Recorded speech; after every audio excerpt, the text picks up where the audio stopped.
तो वह तो हम स्वाध्याय कर रहे हैं गोमर्षा जीवकान ग्रंथराज का ज्ञान मार्गणा में श्रुत ज्ञान की अपेक्षा से हम लोग भूमिका की चर्चा कर रहे हैं।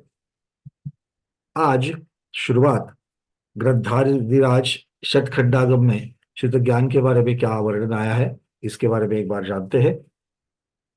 षटखंडागम में आचार्य भगवान कह रहे हैं कि शुद्ध ज्ञान के पर्यायवाची नाम कौन कौन से हैं। कहते हैं प्रावचन, प्रवचनीय, प्रवचनार्थ, गतियों में मार्गणता, आत्मा, परंपरा लब्धि, अनुत्तर, प्रवचन, प्रवचनी, प्रवचनाद्धा, प्रवचन सन्निकर्ष, नय विधि, नयांतर विधि, भंग विधि, भंग विधि विशेष, पृच्छा विधि, पृच्छा विधि विशेष, तत्व, भूत, भव्य, भविष्यत, अवितथ, अविहत, वेद, न्याय, शुद्ध, सम्यक दृष्टि, हेतुवाद, नयवाद, प्रवरवाद, मार्गवाद, श्रुतवाद, परवाद, लौकिकवाद, लोकोत्तरीयवाद, अग्रय, मार्ग यथानुमार्ग, पूर्व, यथानुपूर्व और पूर्वातिपूर्व, ये शुद्ध ज्ञान के पर्याय नाम हैं। तो ये सब षटखंडागम में इतने नामों से सम्यक दृष्टि भी शब्द एक जगह पर आ गया कि सम्यक दृष्टि को भी शुद्ध ज्ञान कहते हैं। सम्यक दृष्टि ही शुद्ध ज्ञान है। ये अलग अलग अपेक्षाओं से वर्णन है, हमें मालूम होना चाहिए, इसलिए ये गाथा को मैंने रखा है। ये आगे आपको पीडीएफ में मिल जाएगी। आचार्य भगवान आगे कहते हैं अलग अलग ग्रंथों में हम देखेंगे श्रुत ज्ञान में कथनचित मति आदि ज्ञानों का निमित्त होता है। श्रुत ज्ञान में मति आदि, आदि मतलब मति ज्ञान, अवधि ज्ञान और मनःपर्यय ज्ञान, इनकी चर्चा यहाँ पर चल रही है। ये जो क्षाक्षणिक ज्ञान है, इनकी कारण रूप में शुद्ध ज्ञान में निमित्त बनना, इसकी चर्चा यहां पर कह रहे हैं। सबसे पहले तत्वाद सूत्र में क्या आता है? श्रुतम मति पूर्वम, अर्थात श्रुत ज्ञान मति ज्ञान पूर्वक होता है। मति ज्ञान पूर्वक होता है मतलब शुद्ध ज्ञान के पहले मति ज्ञान होता है और वो उसका निमित्त बनता है। शुद्ध ज्ञान के लिए ये निमित्त बनता है। शुद्ध ज्ञान के लिए निमित्त बनता है मतलब किसके लिए? शुद्ध ज्ञान बनने के लिए, शुद्ध ज्ञान बढ़ने के लिए, शुद्ध ज्ञान कम होने के लिए, या शुद्ध ज्ञान उद्घाटित होने के लिए। उद्घाटित होना मतलब खुल जाना, ओपन होना, उसके बारे में शुरुआत होना। ठीक है, तो ये उद्घाटित होने के बारे में कह रहे हैं। पंचसंग्रह, प्राकृत पंचसंग्रह में आता है मति जिसका पूर्व है अर्थात निमित्त है वह मति पूर्व कहलाता है। देखो पूर्व शब्द का अर्थ क्या लेना है यहां पर, पहले या निमित्त? तो आचार्य भगवान ने इसका अर्थ निमित्त किया है, पूर्व शब्द का अर्थ निमित्त किया है। ठीक है, क्योंकि आगे इसमें भी देखेंगे कि मति ज्ञान पूर्ण हो गया है उसके बाद में शुद्ध ज्ञान चालू होता है, ऐसा हमेशा जरूरी नहीं है। और इसीलिए कहते हैं कि मति ज्ञान पूर्वक होता है, और पूर्वक मतलब पूर्व शब्द का अर्थ उन्होंने निमित्त किया है। तो मति ज्ञान के निमित्त से शुद्ध ज्ञान होता है, ये यहां पर है। समय की अपेक्षा से पूर्व यहां पर हमेशा अर्थ नहीं होता है। जिसका अर्थ मति कारणक होता है, तात्पर्य यह है कि जो मति ज्ञान के निमित्त से होता है उसे शुद्ध ज्ञान कहते हैं। ऐसे पंचसंग्रह प्राकृतिक ग्रंथ है। श्लोक वार्तिक में क्या कहा है?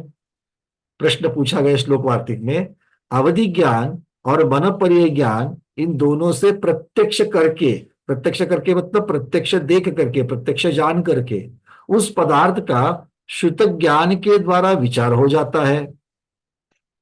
तो मतिपूर्वक पने के समान अवधि मनपर्य पूर्वक भी शुद्ध ज्ञान के होने का प्रसंग आएगा। क्या कहते हैं?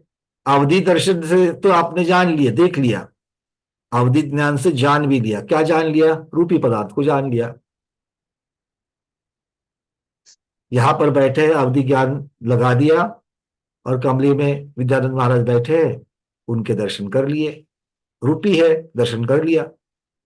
अब दर्शन तो हो गया, ये विद्यानंद महाराज जी है, आचार्य भगवान है, ये जान भी दिया, ये श्रुत ज्ञान भी हो गया। ये श्रुत ज्ञान हो गया कि अवधि ज्ञान हो गया। अवधि ज्ञान से देखा और अवधि ज्ञान से जाना कि ये कौन है।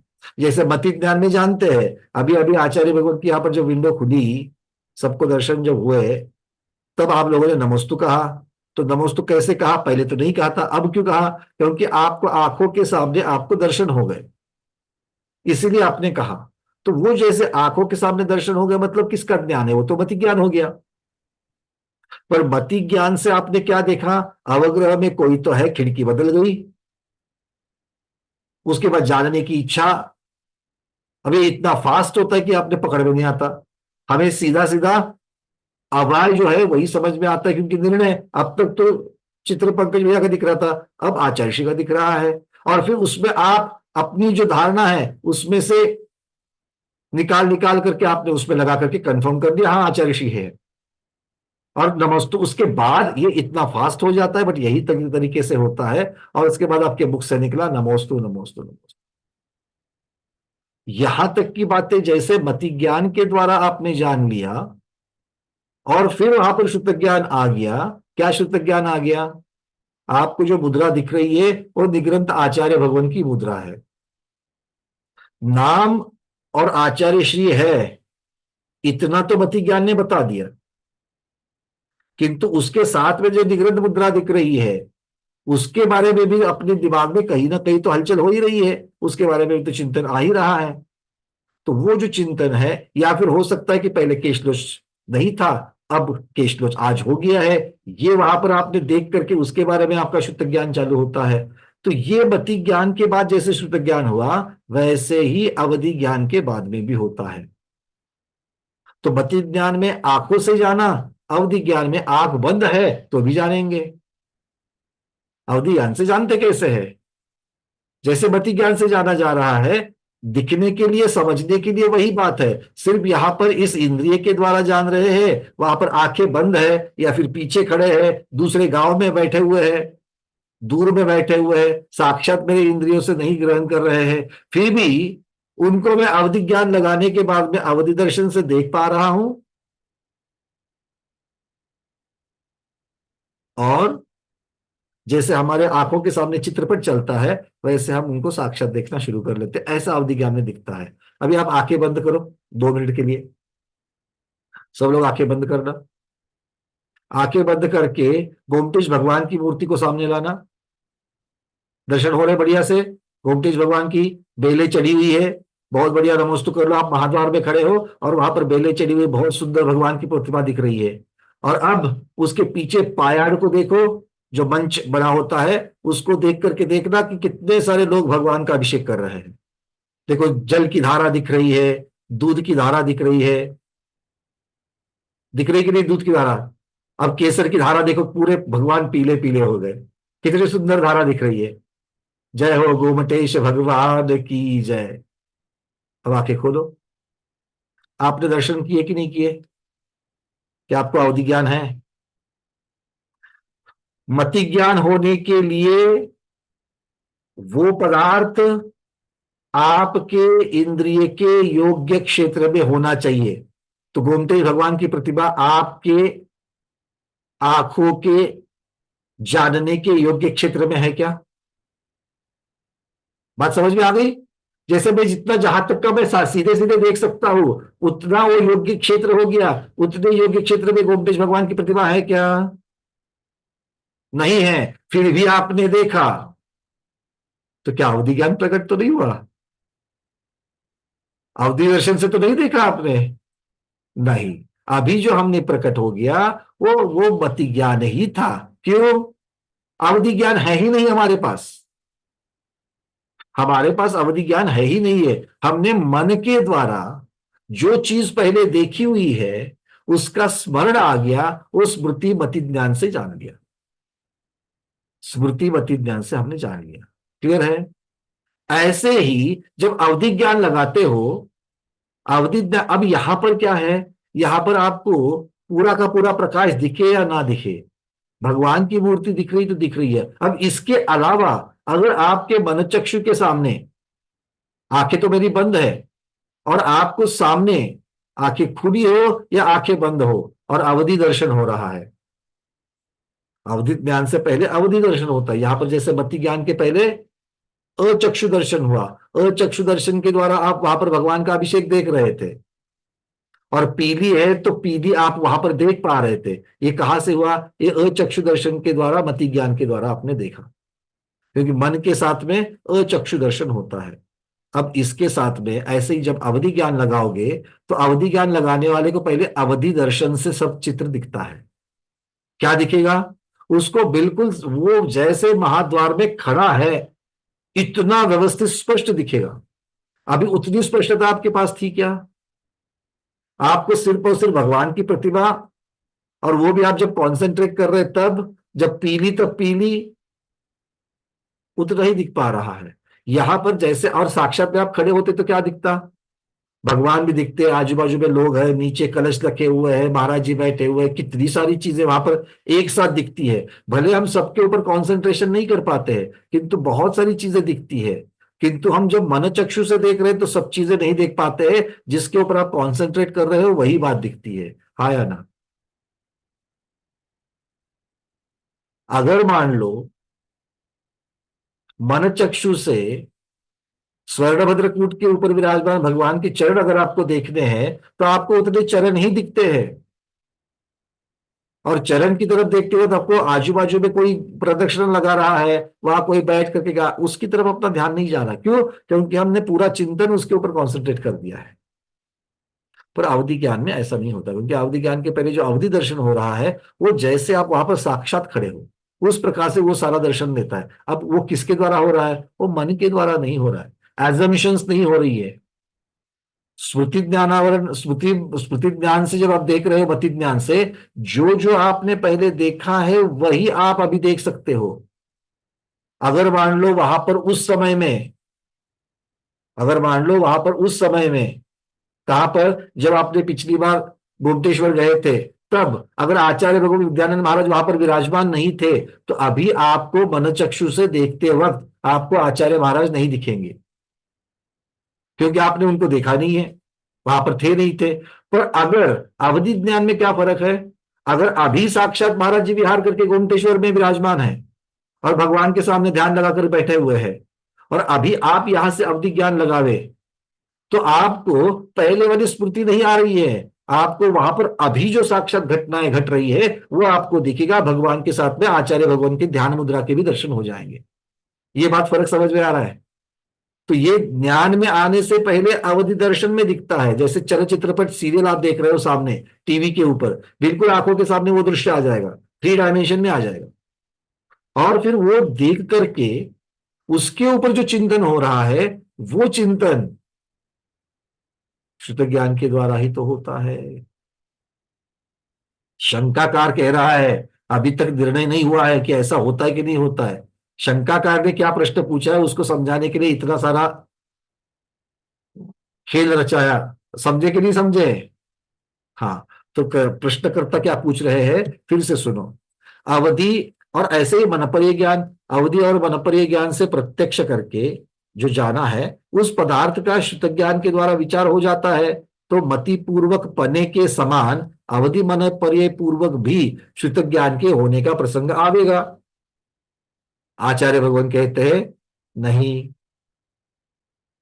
क्योंकि अविवहित, अव्यवहित मतलब निराबाद पूर्ववर्ती कारण की अपेक्षा से श्रुत ज्ञान का कारण मति ज्ञान ही है। क्या कह रहे हैं? पूर्ववर्ती कारण की अपेक्षा, निमित्त की कारण की अपेक्षा, निराबाद और कौन सा पूर्ववर्ती कह रहे हैं? अव्यवहित निराबाद। अव्यवहित का अर्थ होता है निराबाद, अव्यवहित पूर्ववर्ती कारण की वजह से। तो इस शब्द का अर्थ कैसे करेंगे? अव्यवहित पूर्ववर्ती, तो अव्यवहित मतलब निराबाद और पूर्ववर्ती मतलब निमित्त। तो ऐसा निमित्त जो निराबाद है, निराबाद मतलब जिसमें कोई भी बाधा नहीं है, व्यवधान नहीं है, ऐसा, ऐसा जब तक निमित्त नहीं होता है तब तक तो नहीं शुद्ध ज्ञान होगा। और यहां पर ऐसा निमित्त कौन है? मति ज्ञान ही होता है। ऐसा आचार्य भगवान कहते हैं।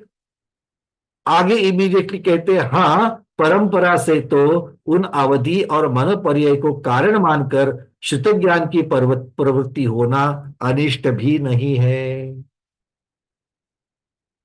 क्या कह रहे हैं? अवधि ज्ञानावरण और मन पर्याय ज्ञानावरण, इनके क्षयोक्षम से जब जब वो ज्ञान होते हैं, तो उस ज्ञान के बाद में शुद्ध ज्ञान होना, इसका निषेध नहीं कर रहे हैं, इसका निषेध नहीं कर रहे हैं, किंतु प्रचुरता से, प्रधानता से शुद्ध ज्ञान का कारण मति ज्ञान ही है। क्यों? क्योंकि मति ज्ञान ये निराबाध निमित्त है। एक ऐसा निमित्त है, निराबाध निमित्त है। हाँ, ये अभी पीडीएफ में नहीं है क्योंकि ये नई नई चीजें ऐड होती है। मैंने कल ही इसका डिस्क्लेमर दे दिया था। ठीक है, आ जाएगा, आपको सुधारित आवृत्ति में मिलेगा सब कुछ, गाथा नंबर के साथ मिलेगा। ठीक है, समझ में आ गई चर्चा? श्लोक वार्तिक में ये चर्चा आई है। जिसको समझ में आ गई, अच्छी बात है। जिसको समझ में नहीं आई है, या तो प्रश्न पूछे, नहीं तो भगवान की वाणी समझ करके उसको ग्रहण करे, क्योंकि श्लोक वार्तिक की बात हो रही है। ठीक है ना, एक बार सुने और श्लोक वार्तिक की बात, क्योंकि वहां पर इतने अलग अलग तरीके से प्रश्न पूछ पूछ करके आचार्य भगवान से अलग अलग चीजों का ज्ञान कराया गया है। ऐसा वो श्लोक वार्तिक महाग्रंथ राज है। तत्वार्थ सूत्र में तो इतनी सी एक लाइन, पूजपाद स्वामी ने उसके ऊपर जब टीका लिखी तो इस प्रकार से टीका लिखी है कि पढ़ने वाले को सारा कुछ मालूम है। वो गोमट सार, जीवकांड, कर्मकांड, लब्धि सार सब पढ़ करके बैठा है, तब जाकर के तत्वार्थ सूत्र पढ़ेगा या पूजपाद स्वामी की सर्वार्थ सिद्धि पढ़ेगा, ऐसा सोच करके उन्होंने लिखा है। एक रिवीजन के जैसा लिखा है। आप रिवीजन मान समझते हैं ना? रिवीजन में पहले बताते हैं, ऐसा नहीं बताते हैं। रिवीजन में क्या है, जो बताया गया है उसको याद करा करा करके थोड़ी सी चर्चा करते हैं। तो पूजपाद स्वामी ने ऐसी ही चर्चाएं की है। और इसके आगे फिर श्लोक वार्तिक, राजवार्तिक, वार्तिक जहां पर आए हैं, तो वार्तिक मतलब ऐसा विस्तार और अलग अलग तरीके से प्रश्न पूछ पूछ करके, फिर वहां पर व्याकरण की अपेक्षा से प्रश्न पूछे जाएंगे। ये ऐसी विभक्ति है, वो ये है, वो प्रथमा है, तो फिर ऐसे शब्द का अर्थ ये होता है, तो फिर आपने ये क्यों लिया? यहाँ पर ये शब्द लगाया गया तो इस शब्द का अर्थ ये होता है, तो आपने क्यों नहीं किया? तो उसके ऊपर आचार्य भगवान अलग अलग तरीके से फिर उसको उत्तर दे करके उनको शांत करते हैं। तो ये वार्तिक इस प्रकार के होते हैं। तो ऐसे वार्तिक अगर एक बार समझ जाने पर अगर समझ में आए तो अच्छी बात है, नहीं तो उसको और एक बार सुन सकते हैं। अब श्लोक वार्तिक में ही आगे कहते हैं, सूत्रकार ने मति पूर्वम ऐसा निर्देश कहकर सामान्य रूप से संपूर्ण मति ज्ञानों का संग्रह कर लिया है। अतः केवल श्रोत्र इंद्रियंजय मनन मति ज्ञान को ही पूर्ववर्ती मानकर शुद्ध ज्ञान उत्पन्न होए, ऐसा नियम नहीं किया जा सकता। अब यहां पर श्रुत ज्ञान, श्रुत अर्थात सुनना, ये भी तो शब्द का अर्थ होता है। तो जो सुन करके होता है वो श्रुत ज्ञान, श्रुत केवली। साक्षात केवल ज्ञान हुआ है क्या उनको? अरे बोलो जल्दी जल्दी, पता है आप लोगों को ये, है ना? सभी चीजों के ऊपर मौन धारण करना अच्छी बात नहीं है। जो पता है वो बताना, मुझे पता है। श्रुत केवली शब्द सुना है कि नहीं सुना है? नहीं सुना? सुना है। हाँ, अच्छा लगा, सुना है। तो कैसे होते श्रुत केवली? साक्षात उनको केवल ज्ञान हुआ है क्या? नहीं हुआ। तो फिर उनको केवली क्यों कहा? क्योंकि केवली भगवान की जितनी भी दिव्य ध्वनि है, वो जो की त्यों उनको याद है, सारी की सारी, अर्थ सहित। इसलिए उनको शुद्ध केवली कहा। वहां पर शुद्ध शब्द आगम की अपेक्षा से भी शुद्ध कहते हैं, और सुनी हुई दिव्य ध्वनि है इसलिए भी शुद्ध कहते हैं। तो आचार्य भगवान यहां पर शुद्ध शब्द मतलब सुनकर जितना ज्ञान हुआ है उसकी अपेक्षा से तो कोई समझे, अरे शुद्ध ज्ञान तो मतिपूर्वक होगा ही होगा। क्यों? क्योंकि शुद्ध ज्ञान मतलब सुना हुआ ज्ञान, और सुनते कैसे हैं? मति ज्ञान के द्वारा ही सुनते हैं। सुनते कैसे हैं? मति ज्ञान के द्वारा ही सुनते हैं। इसीलिए मति ज्ञान शुद्ध ज्ञान का पूर्व मतलब निमित्त है। ऐसा अगर कोई सोचे तो उनके लिए उत्तर यहां पर आचार्य महाराज दे रहे हैं कि यहां पर शुद्ध ज्ञान का अर्थ केवल श्रोत्र इंद्रिय जनित मतिज्ञान ऐसा नहीं मानना, क्योंकि ऐसा नियम नहीं किया जा सकता। अगली बात समझ में है? ये तो आप जानते हो, जानते को नहीं जानते हो? श्रुत ज्ञान मतलब सुना हुआ ज्ञान, और सुनना मति ज्ञान का भेद है। तो श्रुत ज्ञान मति ज्ञान हो गया, या मति ज्ञान पूर्वक हो गया, ऐसा अगर आप मान रहे हो कि वो सुना हुआ ज्ञान है, और सुनने की प्रक्रिया मति ज्ञान के द्वारा होती है, इसीलिए पहले मति ज्ञान फिर श्रुत ज्ञान, अगर ऐसी आपकी धारणा है तो इसको छोड़ दीजिए, क्योंकि आचार्य भगवान कहते हैं कि ऐसा नियम नहीं किया जा सकता। क्योंकि अकेले श्रोत्र इंद्रिय से ही मति ज्ञान ग्रहण करके श्रुत ज्ञान नहीं होता है, पांचों इंद्रिया और छठा मन, इनके द्वारा मति ज्ञान को ग्रहण करके फिर शुद्ध ज्ञान होता है, ऐसा यहां पर कह रहे हैं। उनके निमित्त से, उसके बाद कहने से अच्छा है उनके निमित्त से शुद्ध ज्ञान होता है, ऐसा आचार्य कह रहे हैं। ठीक है भाई, चर्चा समझ में आ रही कि नहीं आ रही है? आधे तो ऐसे बैठे कि भैया ऐसे प्रश्न तो मन में उठे ही नहीं थे, ऐसे प्रश्न तो आप उठा रहे हो और उसको उत्तर भी आप दे रहे हो, तो आप जाने और आचार्य भारत जाने। ऐसे तो नहीं बैठे हो, क्योंकि ऐसे बैठने से तो दोपहर की नींद लेना अच्छी बात है नहीं? अच्छी बात। चलो, तो इसको सुनना और उस प्रकार के भाव करना। आगे। पंकज जी, हाँ चर्षि। श्रुत ज्ञान मति पूर्वक होता है। हम्म। पंचेंद्रिया अथवा पंचेंद्रियों में से किसी एक इंद्रिय से जिस विषय को अपन ग्रहण करते उस संबंधी होने वाला जो विशिष्ट ज्ञान है, यह श्रुत ज्ञान है। पांचों में से नाना जीव अपेक्षा नाना काल अपेक्षा अथवा एक जीव अपेक्षा नाना काल अपेक्षा पांचों इंद्रियां मति ज्ञान के लिए कारण बनती है। और कारण बनने के बाद श्रुत ज्ञानावरणीय कर्म का क्षोभशम जितने प्रमाण में है, तो उस क्षोभशम के निमित्त से तो उस विषय संबंधी अथवा पदार्थ संबंधी होने वाला थोड़ा सा विशेष जो ज्ञान है, उसको अपन श्रुत ज्ञान कहेंगे। यह श्रुत केवली इसीलिए कहा गया, जिस प्रकार केवली का संपूर्ण ज्ञान है, सर्व पर्यायेषु सर्व द्रव्येषु सर्व द्रव्येषु सर्व पर्यायेषु, सभी द्रव्यों में अभी सभी पर्याय में केवल ज्ञान का प्रवेश होता है। इसी प्रकार श्रुत ज्ञान में जो पूर्णता है, वो पूर्णता जिस मुनि को हुई है, उस मुनि को श्रुत ज्ञान संबंधी पूर्णता होने की वजह से उनको श्रुत केवली कहा गया, बशर्त वहां पर संयम का सद्भाव हो। अन्यथा मन पर अन्यथा लोकांतिक देव को और सर्वार सिद्धि देव को और सौधर्मेंद्र, जिनके पास भी 11 अंग 14 पुर का ज्ञान है, वे भी श्रुत केवली होने का प्रसंग आएगा। लेकिन श्रुत केवली तो मुनि ही होते, क्योंकि संयम का जोड़ है वहां पर। और इन देवों में संयम का सद्भाव न होने से उनको तो श्रुत पाठी कह सकते हैं, द्वादशांग पाठी कह सकते हैं, लेकिन श्रुत केवली नहीं कह सकते। केवल शब्द या श्रुत के साथ विशिष्ट रूप से लगाया हुआ है, क्योंकि जैसे केवल ज्ञानी में पूर्ण ज्ञान होता है, उसी प्रकार श्रुति ज्ञानावरणीय कर्म का पूर्ण क्षोभशम होने से वह श्रुति ज्ञान पूर्ण रूप से प्रकट हुआ है उन मुनि में, इसलिए उनको श्रुति केवल अपन कहेंगे। तो एक तो मिथ्या दृष्टि को भी श्रुति ज्ञानावरणीय कर्म का क्षोभशम होता है, वो होता है इंद्रिय के सहयोग से होता है। सम्यक दृष्टि भी को भी होता है, संयमी की भी होता है, वो मति ज्ञान पूर्वक होने वाला श्रुति ज्ञान है। और श्रुति ज्ञान ये जो द्वादशांग का विषय प्राप्त करके होने वाला जो ज्ञान है, उसको अपन श्रुति ज्ञान अथवा श्रुति केवली कह सकते हैं। बिल्कुल, किंतु ये दोनों में सिर्फ ये सुनकर के होता है, इसीलिए उसे शुद्ध ज्ञान नहीं कहते हैं, ऐसा आचार्य लोगों ने यहां पर कह रहे कि ऐसा नियम नहीं कह सकते। बिल्कुल। चलिए, अब कषाय पाउल में क्या कहते हैं आचार्य भगवान? यदि कहा जाए कि मति ज्ञान पूर्वक ही शुद्ध ज्ञान होता है, सो भी कहना ठीक नहीं है। देखो, अब और सूक्ष्मता में उतर रहे हैं। क्या कहते हैं?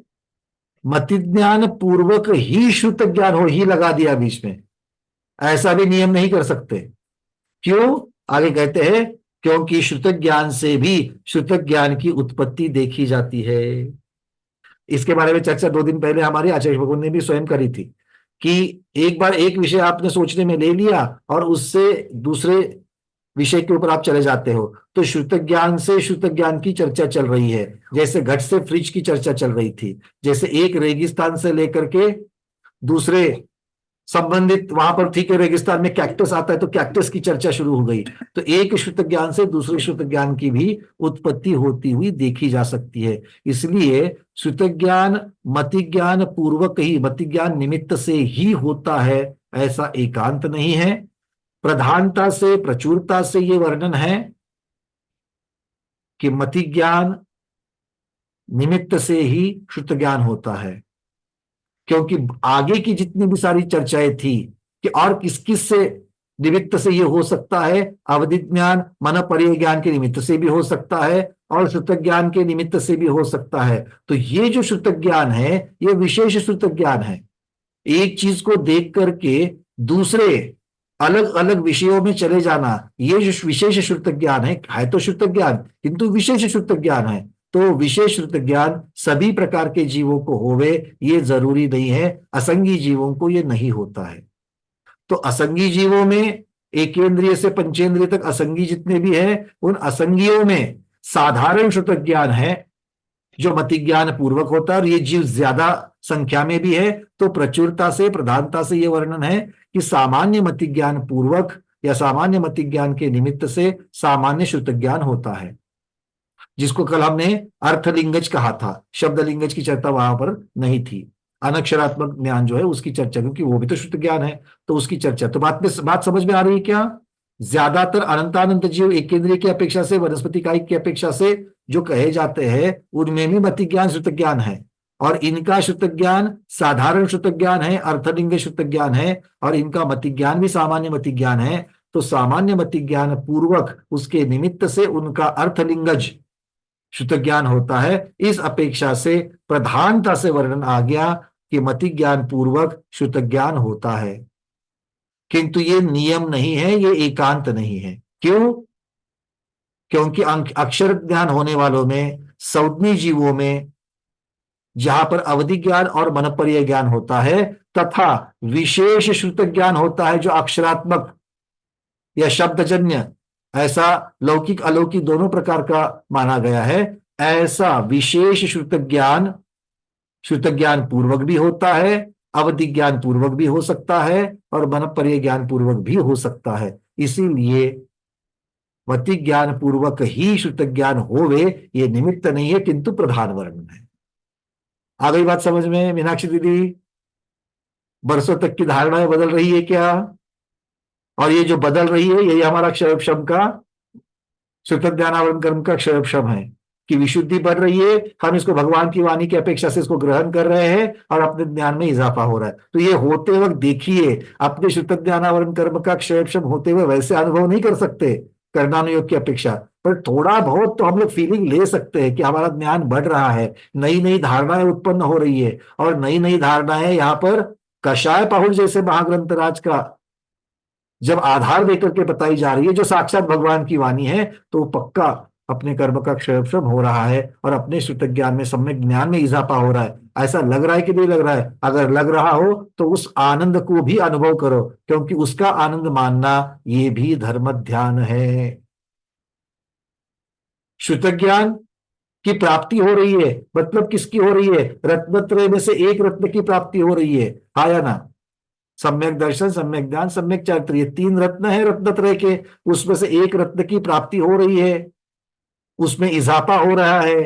तो हमारे लॉकर में, हमारे तिजोरी में, हमारे खाते में जब धन की मात्रा बढ़ती जाती है, लॉकर में आभूषण बढ़ते जाते हैं, पार्किंग में गाड़ियां बढ़ जाती है, इनकम टैक्स रिटर्न फाइल में नए नए एसेट्स आ रहे हैं, तब आनंद होता है कि नहीं होता है?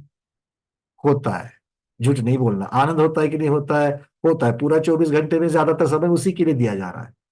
पर यहां पर साक्षात रत्नत्रय में से सम्यक ज्ञान, शुद्ध ज्ञान, उसमें जब इजाफा हो रहा है, उसमें जब बढ़ोतरी हो रही है, तो वो भी आनंद हो रहा है। और वो आनंद होना ही हमें मोक्ष मार्ग पर आगे लेके जा रहा है, क्योंकि वो धर्म ध्यान है। प्रश्न को मैं लूंगा दीदी, बस 2 मिनट और थोड़ी सी बात बताना बाकी है।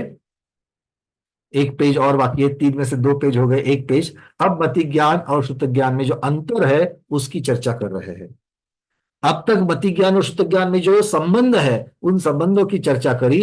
अब मति ज्ञान और शुद्ध ज्ञान में जो अंतर है, जो फर्क है, उसकी चर्चा यहाँ पर आचार्य भगवान कर रहे हैं। सबसे पहले राजवार्तिक। राजवार्तिक में कहा है मति और श्रुत का विषय बराबर है और दोनों भी सहभावी है। जहां मति है वहां श्रुत है, जहां श्रुत है वहां मति है। तो फर्क की अपेक्षा बताते वक्त शुरुआत में तो कोई फर्क नहीं बताया। फर्क तो है, किंतु किस अपेक्षा से फर्क नहीं है, अंतर नहीं है, यह सबसे पहले वो कथन यहां पर कर रहे हैं। किसकी अपेक्षा से नहीं है, दोनों में अंतर नहीं है, विषय की अपेक्षा से। क्योंकि मति ज्ञान जिसको जान रहा है, मति ज्ञान जिसको जान रहा है, उसको ही उसी विषय को विशेष रूप से श्रुत ज्ञान जान रहा है। तो विषय वही है कि नहीं है?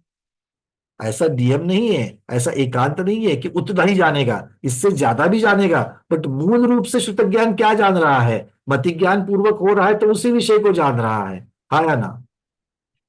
जी पंकज जी, हाँ चाची। ज्ञान का जो विषय है ना, वह रूपी और अरूपी दोनों ही है। हाँ अच्छा, इधर थोड़ा सा इसको पश्चिम। पूर्ण करना है, मैं थोड़ा सा इसको पूर्ण कर लूं ताकि इसके ऊपर और भी चर्चा करेंगे। क्योंकि एक अभी एक लाइन हो गई, बहुत सारी यहाँ पर एस्पेक्ट्स को, बहुत सारे पहलू को यहाँ पर आचार्य भगवान ले रहे हैं। तो उसको मैं थोड़ा सा पूर्ण कर लूं तो ताकि इसके ऊपर और भी विस्तृत चर्चा हो जाएगी। आचार्य भगवान।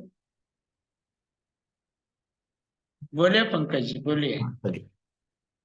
अब यहां से आगे तो ये मुख्यतः से मति ज्ञान और शुद्ध ज्ञान में विषय की अपेक्षा से उन्होंने कहा कि दोनों सहभावी है, साथ साथ होने की अपेक्षा से नहीं। अकेला शब्द यहां पर नहीं आया है, शब्द सहभावी है ये आया है। सहचर है तो दोनों साथ साथ है। दोनों साथ साथ है मतलब दोनों के भाव समान है ये जरूरी नहीं है। अस्तित्व की अपेक्षा से बहुत बार दोनों चीजें साथ में रहती है। अस्तित्व की अपेक्षा से आपने मान लो एक गिलास में पानी ले लिया और उसमें अगर तेल गिर गया है तो क्या होता है? तेल पानी के ऊपर तैरेगा, आया ना? तेल और पानी मिक्स हुआ क्या? नहीं हुआ। तो पानी और तेल यहां पर सहचर है कि नहीं है? दोनों एक साथ है कि नहीं है? बस सहभावी है क्या? भावी मतलब गुण, दोनों के गुण एक जैसे हो रहे हैं क्या? नहीं हो रहे। तो सहचर होना और सहभावी होना ये अलग अलग है। यहां पर सह, एक एक शब्द को देखो, अगर मैं बताऊंगा नहीं तो ऐसे उसके ऊपर से फिसलन होकर के निकल जाएंगे, आया ना? सहभावी है तो आचार्य भगवान दोनों के भावों की समानता की बात कर रहे हैं। जहां पर मति है और भाव का मतलब यहां पर गुण की अपेक्षा से क्या करेंगे? विषय की अपेक्षा जानना। ये देखो, मति ज्ञान या शुद्ध ज्ञान, इसका गुण क्या है? इनका गुण क्या है? जानना, क्योंकि है ज्ञान। तो ज्ञान का गुण क्या होगा? स्वयं गुण है। ज्ञान स्वयं गुण है, किंतु यहां पर ज्ञान को कर्ता की अपेक्षा से देख रहे हैं। क्योंकि जान कौन रहा है? ज्ञान जान रहा है। तो कर्ता कौन हो गया? ज्ञान हो गया। तो जो कर्ता ज्ञान है, वो जो जान रहा है, वो मति ज्ञान और शुद्ध ज्ञान दोनों एक ही प्रकार के विषय को जान रहा है। इसलिए इनको सहगुणी या सहभावी कहा गया है। बात समझ में आ गई? ऐसे ऐसे शब्दों से थोड़ा सा हमें परिचय भी करके लेना है, क्योंकि जब ग्रंथ पढ़ते हैं, नहीं तो क्या होता है, ग्रंथ पढ़ते वक्त ऐसे शब्दों को पढ़ करके आगे निकल जाते हैं, उसकी हमें सेंसिटिविटी नहीं होती है। आगे कहते हैं, अगर शुद्ध ज्ञान मति ज्ञान पूर्वक होता है तो वो शुद्ध ज्ञान भी मत्यात्मक ही प्राप्त होता है, क्योंकि लोक में कारण के समान ही कार्य देखा जाता है। अगर मति ज्ञान ये शुद्ध ज्ञान का कारण है, निमित्त है, तो शुद्ध ज्ञान भी मत्यात्मक, मत्यात्मक मतलब मति ज्ञान जिस पद्धति से होता है उसी पद्धति से शुद्ध ज्ञान होगा। क्योंकि कारण जिस प्रकार से है, कार्य भी उसी प्रकार से होगा। कारण भी जिस प्रकार से है, कार्य भी देखो, दीपक जलता है तो दीपक के जलने से प्रकाश की उत्पत्ति होती है। तो दीपक कारण हो गया और प्रकाश कार्य हो गया। तो कार्य कारण की अपेक्षा से है कि नहीं? दोनों में समानताएं दिख रही कि नहीं दिख रही है? क्या दीपक बुझेगा तब प्रकाश आ रहा है? दीपक नहीं, बहेगा तो, मतलब दीपक जब जल रहा है तभी प्रकाश हो रहा है, तो कारण और कार्य में हमें समानता दिख रही है, क्यों सुरेश जी? दिख रही है। तो वैसे ही आचार्य भगवान कहते हैं, अगर मति ज्ञान निमित्त है और सुत ज्ञान कार्य है, तो मति ज्ञान जैसे होता है और दोनों के स्व वहां पर भाव, दोनों का विषय भी समान है, और सिर्फ ग्रहण करना जानना इतना ही कार्य दोनों को करना है, दोनों कार्य भी जानने का ही कर रहे हैं। तो अगर ऐसी अवस्था है, अगर ऐसी बात है, तो फिर मति ज्ञान जिस प्रकार से होता है, मत्यात्मक पद्धति से, मत्यात्मक मतलब यहां पर क्या है कि मति ज्ञान ग्रहण करने की विधि, वो मत्यात्मक हो गई। तो उस विधि से होता है, तो श्रुत ज्ञान भी उसी विधि से होता होगा। प्रश्न समझ में आ गया? तो मति ज्ञान कौन सी विधि से होता है? अवग्रह इहा अवाय धारणा, इस प्रकार से होता है। तो श्रुत ज्ञान भी इसी प्रकार से होता होगा। कारण कार्य की अपेक्षा से प्रश्न पूछा गया है। तो आचार्य भगवान कहते हैं ये कोई एकांत निर्णय नहीं है, नियम नहीं है कि कारण के समान ही कार्य होना चाहिए। क्यों? इसके लिए उदाहरण दे रहे हैं। जैसे पहले हमने उदाहरण दिया दीपक और प्रकाश का, तो आपको लगा कि हाँ कारण और कार्य समान होता है। अब आचार्य भगवान कह रहे कि ऐसा एकांत नियम नहीं है कि कारण के जैसा ही कार्य हो जाए। और उदाहरण दृष्टांत क्या दे रहे हैं? बोले कुम्हार को देखा है क्या? कुम्हार को देखा है क्या? तो घट की निर्मित कैसे होती है? विधि पद्धति, मटेरियल नहीं देखना, अभी पद्धति देखना। घट की, घट मतलब घड़ा, कुम्हार कैसे बनाता है? मिट्टी चक्र के ऊपर डालता है, और फिर दंड मतलब लाठी से वो चक्र को घुमाता है, और तब जाकर के हाथ से आकार देता है। तो वहां पर चक्र और लाठी, दंड, ये उसके लिए मुख्य वहां पर निमित्त बने, घूम करके उस घट को बनाने के लिए। तो आचार्य भगवान यहां पर यह दृष्टांत देकर के कहते हैं, यद्यपि घट की उत्पत्ति दंडाधिक से होती है, तो भी वह दंडाध्यात्मक नहीं होता। दंड के जैसा घड़ा होता है क्या? घड़ा तो गोल मटोल होता है। और दंड कैसे होता है? लाठी जैसे भी होती है। दंड आपको पता है कैसे होता है, सीधा। फर्क समझ में आ गया? तो कारण के जैसा कार्य होवे, ये जरूरी नहीं है, ये एकांत नहीं है। हो भी सकता है, नहीं भी हो सकता है। हो सकता है ये दीपक और प्रकाश की अपेक्षा से देख लिया, नहीं होता है ये घट और दंड इनकी अपेक्षा से देख लिया। अरे भाई एक बार हाँ तो बोलो, ना तो बोलो कि आपको ये एग्री है कि नहीं है। है ना? आचार्य भगवान अपना दृष्टांत दे रहे हैं, आप उनको मालूम है कि ये थोड़े पंचम काल वाले, ये माने कि नहीं माने कि मालूम नहीं है, बट मुझे तो जानना जरूरी है ना, क्योंकि नहीं मानोगे तो मुझे और माल को और अच्छी तरीके से बेचना पड़ेगा, तब जाकर के आप उसको ग्रहण करोगे। बनिए तो ठहरे सब, है ना? तो तब तक ये प्रक्रिया नहीं होगी। आगे कहते हैं इसी प्रकार मति, तो दूसरा और कह रहे हैं कि दूसरा मति ज्ञान के रहते हुए भी श्रुत ज्ञान नहीं होता। यद्यपि मति ज्ञान रहा आता है, तो श्रुत ज्ञान के बाह्य निमित्त भी रह आते हैं, जिससे श्रुत ज्ञानावरण का प्रबल उदय पाया जाता है। उसको श्रुत ज्ञान उतना नहीं होता जितने की श्रुत ज्ञानावरण के क्षय क्षम से होगा। कितना सुंदर कह रहे देखो। मति ज्ञान तो है, पर मति ज्ञान है इसीलिए उतना ही श्रुत ज्ञान हो, ये जरूरी नहीं है। सबसे बड़ा दृष्टांत क्या होगा? तीर्थंकर भगवान की दिव्य ध्वनि और सुनने वाले की कम ज्यादा क्षय क्षमता। कितने सारे केवल ज्ञान कल्याणकों का अनुभव होने वाले सौदर्भेंद्र महाराज भी वहां पर सुन रहे हैं। रिद्धिधारी सातों रिद्धियों के धारक गणधर परमेष्ठी आचार्य महाराज वहां पर बैठे हुए हैं। वही वहां पर चारों निकाय के देव बैठे हुए हैं, देवियां बैठी हुई है, मनुष्य बैठे हुए हैं, स्त्रियां बैठी हुई है, आरिका माता जी बैठी हुई है, और उसके साथ में तोता, गाय, घोड़ा, शेर आदि प्राणी भी बैठे हुए हैं। सबका शुद्ध ज्ञानावरण का क्षण समान है। अभी जो हम गोमट सार जीवकांड पढ़ करके सुन करके समझ रहे हैं, जितना भी समझ रहे हैं, उतना गाय के सामने बैठ करके वीडियो चला दो यूट्यूब का, तो गाय समझ लेगी क्या? नहीं समझेगी। क्यों नहीं समझेगी? उसको यूट्यूब नहीं समझता, कोई बात नहीं, हम वीडियो चालू कर देंगे, वो सुनने की काम करेगी, सुनने को तो आता है उसको, मति ज्ञान तो है उसको, मति ज्ञान हमको भी है, मति ज्ञान उसको भी है। पर क्या उसको मार्गणा समझेगी, क्या उसको पर्याप्ति समझेगी, गुणस्थान प्ररूपणा समझेगी? कौन बोला? वैसे तो वो हमें भी नहीं समझिए करके। अरे ऐसा थोड़ी कि आपको नहीं समझा, समझा तो सबको है, थोड़ा कम ज्यादा समझा है, बिल्कुल नहीं समझा, ऐसा कोई है क्या? आप लोग बीच में कुछ भी बोल देते हो, कुछ तो सुनाई देता है मुझे बीच बीच में, ऐसा नहीं है। बातें समझ में आ रही है? तो केवली भगवान की वाणी जो है, तो केवली भगवान की वाणी जैसी निकली वो सबके लिए निकली। उसमें वही बीज पद है जो गणधर महाराज पकड़ सकते हैं, पर सौदरबिंद्र महाराज बीज पद को नहीं पकड़ेंगे। वो तो गणधर स्वामी ने जो बताया हुआ है वो सुनकर के अपनी धारणा को पक्की करेंगे। भाई बात समझ में आ रही है? और तोता उतना ग्रहण भी नहीं करेगा, गाय उतना ग्रहण भी नहीं करेगी।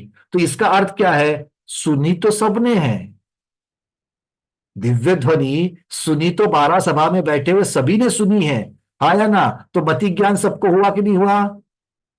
आवाज आ रही है, क्या है? अच्छा, भगवान की दिव्य ध्वनि है, ओमकारमयी है, मेघ गर्जना के जैसे हो रही है, इतना तक सबको समझ में आ रहा है।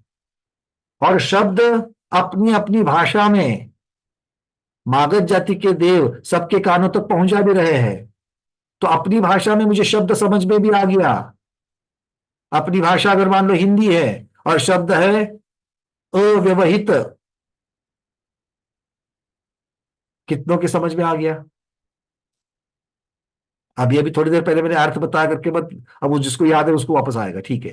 अव्यवहित, सबने शब्द सुना?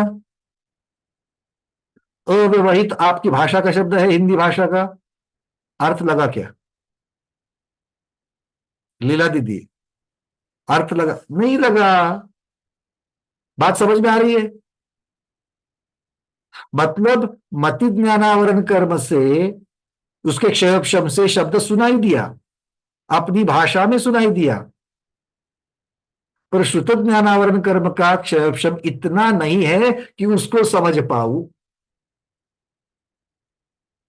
हर रोज यहां से मैं जितनी बात बोल रहा हूं, 1 घंटे में, 1 सवा घंटे में, आप सुन तो सभी ले रहे हो, बट क्या सबके समझ में उतना ही आ रहा है जितना हर एक के समझ में आ रहा है?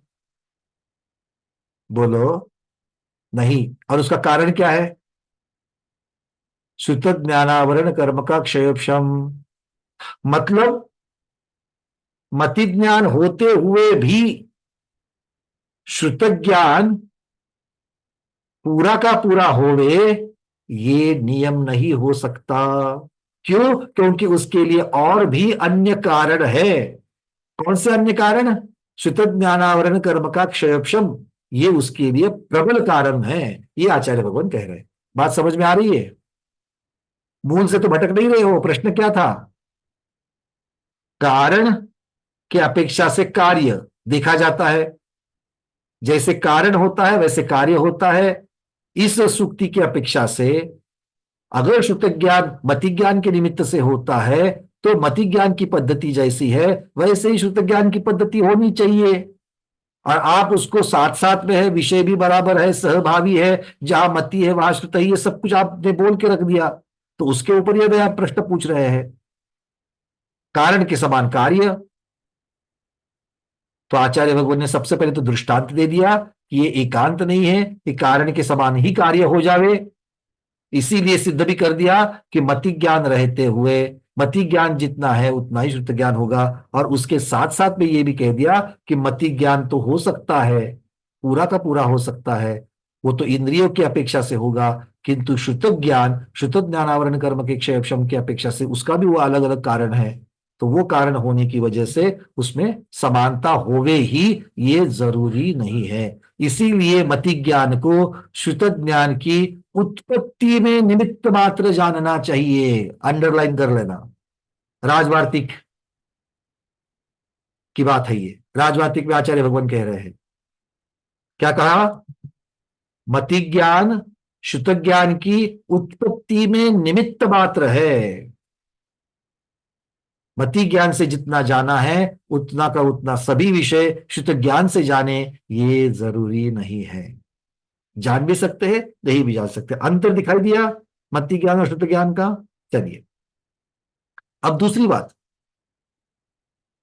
मति ज्ञान के बारे में जब अवाय में जब आप निर्णय कर रहे हो, मति ज्ञान के अवग्रह यहां हो गई, जानने की इच्छा हो गई, और अवाय में आप उसका निश्चय कर रहे हो अलग अलग लगा करके। जब तक आपने पहले वाली बातें अप्लाई नहीं हो गया, अगर मान लो ऐसी चीजें जो आप जिंदगी में पहली बार देख रहे हो, जिसकी कल्पना भी नहीं की है, ऐसी अगर कोई चीज आप पहली बार अगर आप देख रहे हो, तब क्या होगा? अवाय में ठीक से निर्णय होगा क्या?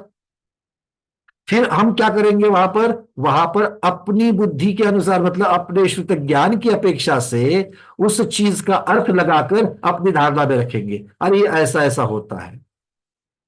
फिर आगे जाकर के कोई निमित्त मिले और उसका सही स्वरूप पता चल जाएगा, तो फिर क्या सोचते हैं, अच्छा वो वहां जो देखा था सुना था वो इसका अर्थ ये है, मतलब वहां जाकर के धारणा को सही कर दोगे। तब तक तो धारणा आधी अधूरी ही थी, हाँ या ना?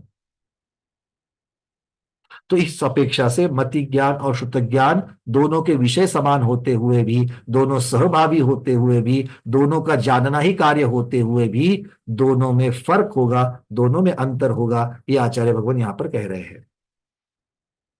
अब आगे आगे कह रहे हैं, मति और श्रुत दोनों इंद्रिय और मन से उत्पन्न होते हैं, इसलिए दोनों में एकत्व है।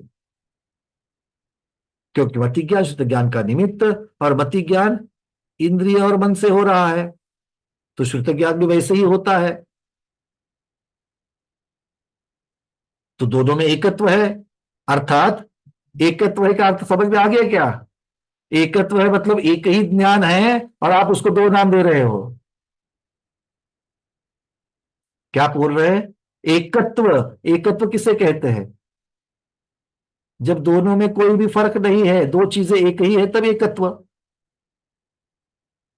तो मति ज्ञान और शुद्ध ज्ञान दोनों एक ही है, जहां मति वहां श्रुति, जहां श्रुत जहां वहां मति, दोनों का विषय बराबर, दोनों का जानना कार्य, दोनों के जीव स्वामी एक ही जीव,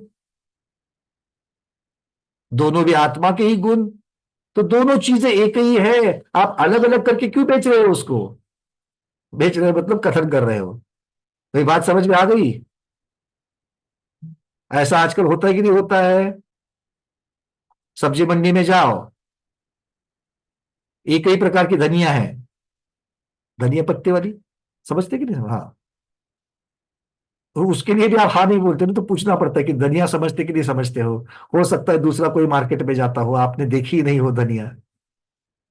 तो वो जो धनिया है एक ही प्रकार की है, बस एक के ऊपर आपको वो एक उठा करके दिखाता है, ये देखो ज्यादा फ्रेश है, ये ले लो। आप हर रोज वाले हो, ये आपके लिए रखिए, ये बहुत फ्रेश है, ले लो।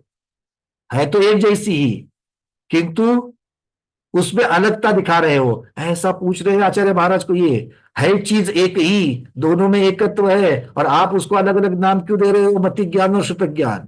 प्रश्न समझ में आ गया सुरेश जी? देखो भगवान के ऊपर, आचार्य महाराज के ऊपर भी कितने बड़े बड़े प्रश्न पूछे जाते हैं।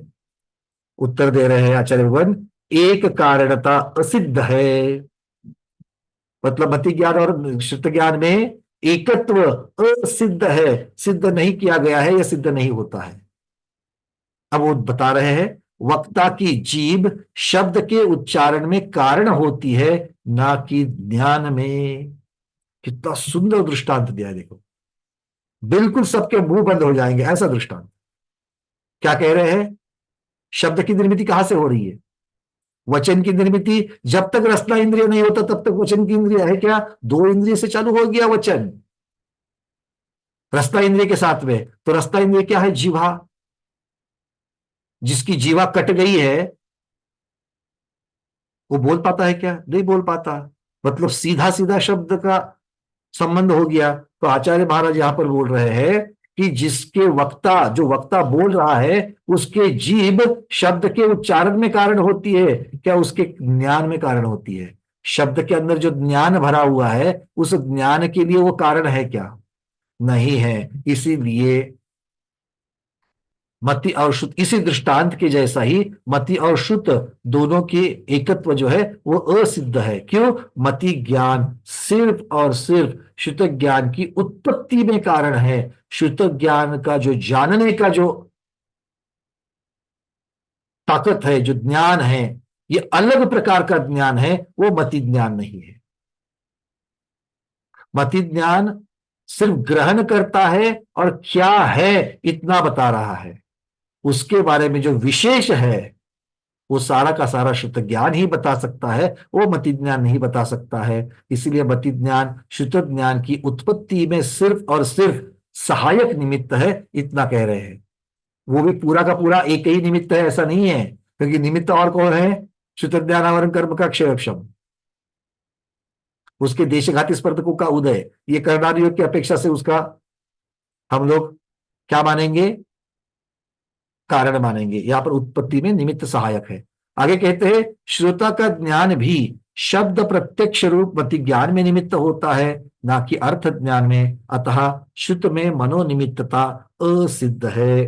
अर्थात जो श्रोता का जो ज्ञान है, वो श्रोता का ज्ञान भी शब्द के उच्चारण में, शब्द के सुनने में, वक्ता के लिए शब्द के उच्चारण में और श्रोता के लिए शब्द के सुनने में, अर्थात सिर्फ मति ज्ञान में निमित्त है, अर्थ ज्ञान में नहीं है। अर्थ ज्ञान में श्रुत ज्ञान ही चाहिए, इसलिए श्रुत में मनोनिमित्ता असिद्ध है, इस प्रकार से कह रहे हैं। पंचास्तिका और तात्ववृत्ति का एक अंतिम यहां पर उदाहरण, अंतिम एक संदर्भ देकर के आज की अपनी चर्चा को मैं पूर्ण विराम करूंगा इस विषय को, ताकि आपके प्रश्नों को ले लूं। द्वादशांग अर्थात 11 अंग 14 पूर्व रूप परमागम संज्ञा वाला द्रव्य श्रुत है। वह मूर्त और अमूर्त दोनों प्रकार के द्रव्यों के ज्ञान के विषय में परोक्ष होने पर भी व्याप्ति ज्ञान रूप से केवल ज्ञान के सदृश है। देखिए, अब यहां पर समझते हैं कि पंचास्तिकाय और तात्ववृत्ति टीका जो है उसमें क्या कहा गया है। द्वादशांग 11 अंग 14 पूर्व द्रव्य श्रुत, परमागम कहते हैं उसको, द्रव्य श्रुत कहते हैं। उस द्रव्य श्रुत की बात कर रहे हैं। वो द्रव्य श्रुत जो है वो मूर्त और अमूर्त दोनों प्रकार के द्रव्यों के ज्ञान के विषय में है। हाँ या ना? हम श्रुत ज्ञान के द्वारा आगम में जितना आया है, उस आगम की अपेक्षा से हम मूर्तिक और अमूर्तिक दोनों पदार्थ को समझते कि नहीं समझते हैं? बोलो। मूर्तिक को रूपी को भी समझे। क्या समझे रूपी को? रूप रस गंध वर्ण होता है, स्कंद होते हैं, महास्कंद होते हैं, अनुस्कंद, देश सारी चीजें, प्रदेश, ये सब होता है। ये मूर्तिक के बारे में समझा। और अमूर्तिक के बारे में बाकी की जितने भी द्रव्य उनके बारे में समझा। जीवित द्रव्य और अजीवित द्रव्य अमूर्तिक में होते हैं, होते कि नहीं होते हैं? धर्म द्रव्य, अधर्म द्रव्य, आकाश द्रव्य, काल द्रव्य, ये अजीव है, अमूर्तिक है। और ये अमूर्तिक हो गए, अजीव हो गए। और जीवित कौन है? जीव द्रव्य, वो भी अमूर्तिक है। ये सब जाना कैसे? ये सब जाना कैसे? आपने देखा, धर्म द्रव्य को देख पा रहे हो? नहीं। काल द्रव्य को देख पा रहे हो? नहीं। जीव द्रव्य को देख पा रहे हो? नहीं। तो उसके बारे में जाना कैसे? जिनवानी माता से ही तो जाना, आगम की अपेक्षा से तो जाना। तो वही यहां पर कह रहे हैं, वही द्रव्य श्रुत की अपेक्षा से मूर्त और अमूर्त दोनों प्रकार के द्रव्यों के ज्ञान में, द्रव्यों का ज्ञान हो गया। और यह ज्ञान कैसे हुआ? आत्मा से हुआ या परोक्ष से हुआ? ये ज्ञान कैसे हुआ? परोक्ष से हुआ, क्योंकि जो आंखों से जिनवानी पड़ी वो भी इंद्रिय के द्वारा, जो आचार्य भगवंतों के द्वारा, उनके द्वारा बताई गई और हमने सुनी, वो भी कर्ण श्रुत इंद्रिय के द्वारा। तो ये सब कुछ हमने परोक्ष किया। और ये परोक्ष होने पर भी व्याप्ति ज्ञान रूप से केवल ज्ञान के सदृश है। व्याप्ति ज्ञान मतलब कौन सा? प्रत्यभिज्ञान, मतलब दूसरों के साथ में तुलना करके देखने वाला ज्ञान। तो ये ज्ञान व्याप्ति ज्ञान की अपेक्षा, व्याप्ति ज्ञान रूप है, तो इसकी अपेक्षा से वो केवल ज्ञान के सदृश है। क्योंकि केवल ज्ञान में भी मूर्तिक और अमूर्तिक को जाना जाता है, शुद्ध ज्ञान के द्वारा भी मूर्तिक और अमूर्तिक को जाना जाता है। बस जाना जाता है। कितना जाना जाता है कहोगे तो दोनों में फर्क दिखेगा, किंतु जानने की अपेक्षा दोनों में समानता दिखेगी। बात समझ में आ गई है? इसका और भी विस्तार आगे इस वाक्य का होगा कि श्रुत ज्ञान और केवल ज्ञान में क्या सदृशता है, ये आगे चल करके एक बहुत अच्छी गाथा आएगी, उस गाथा में हम लोग देखेंगे। अभी इतना ही। अब इसके ऊपर आपकी जो प्रश्न है वो देखिए। आचार्य भगवान, आपको विनती है कि आप कुछ कह रहे थे, क्षमा चाहता हूं कि मैंने आपको तो रोका। अब आप वक्तव्य रख सकते हैं। आचार्य श्री, आवाज पहुंच रही है मेरी? शायद आचार्य श्री संपर्क में नहीं है। चलिए विजय लक्ष्मी दीदी, आप बताओ आपका प्रश्न। विजय लक्ष्मी दीदी,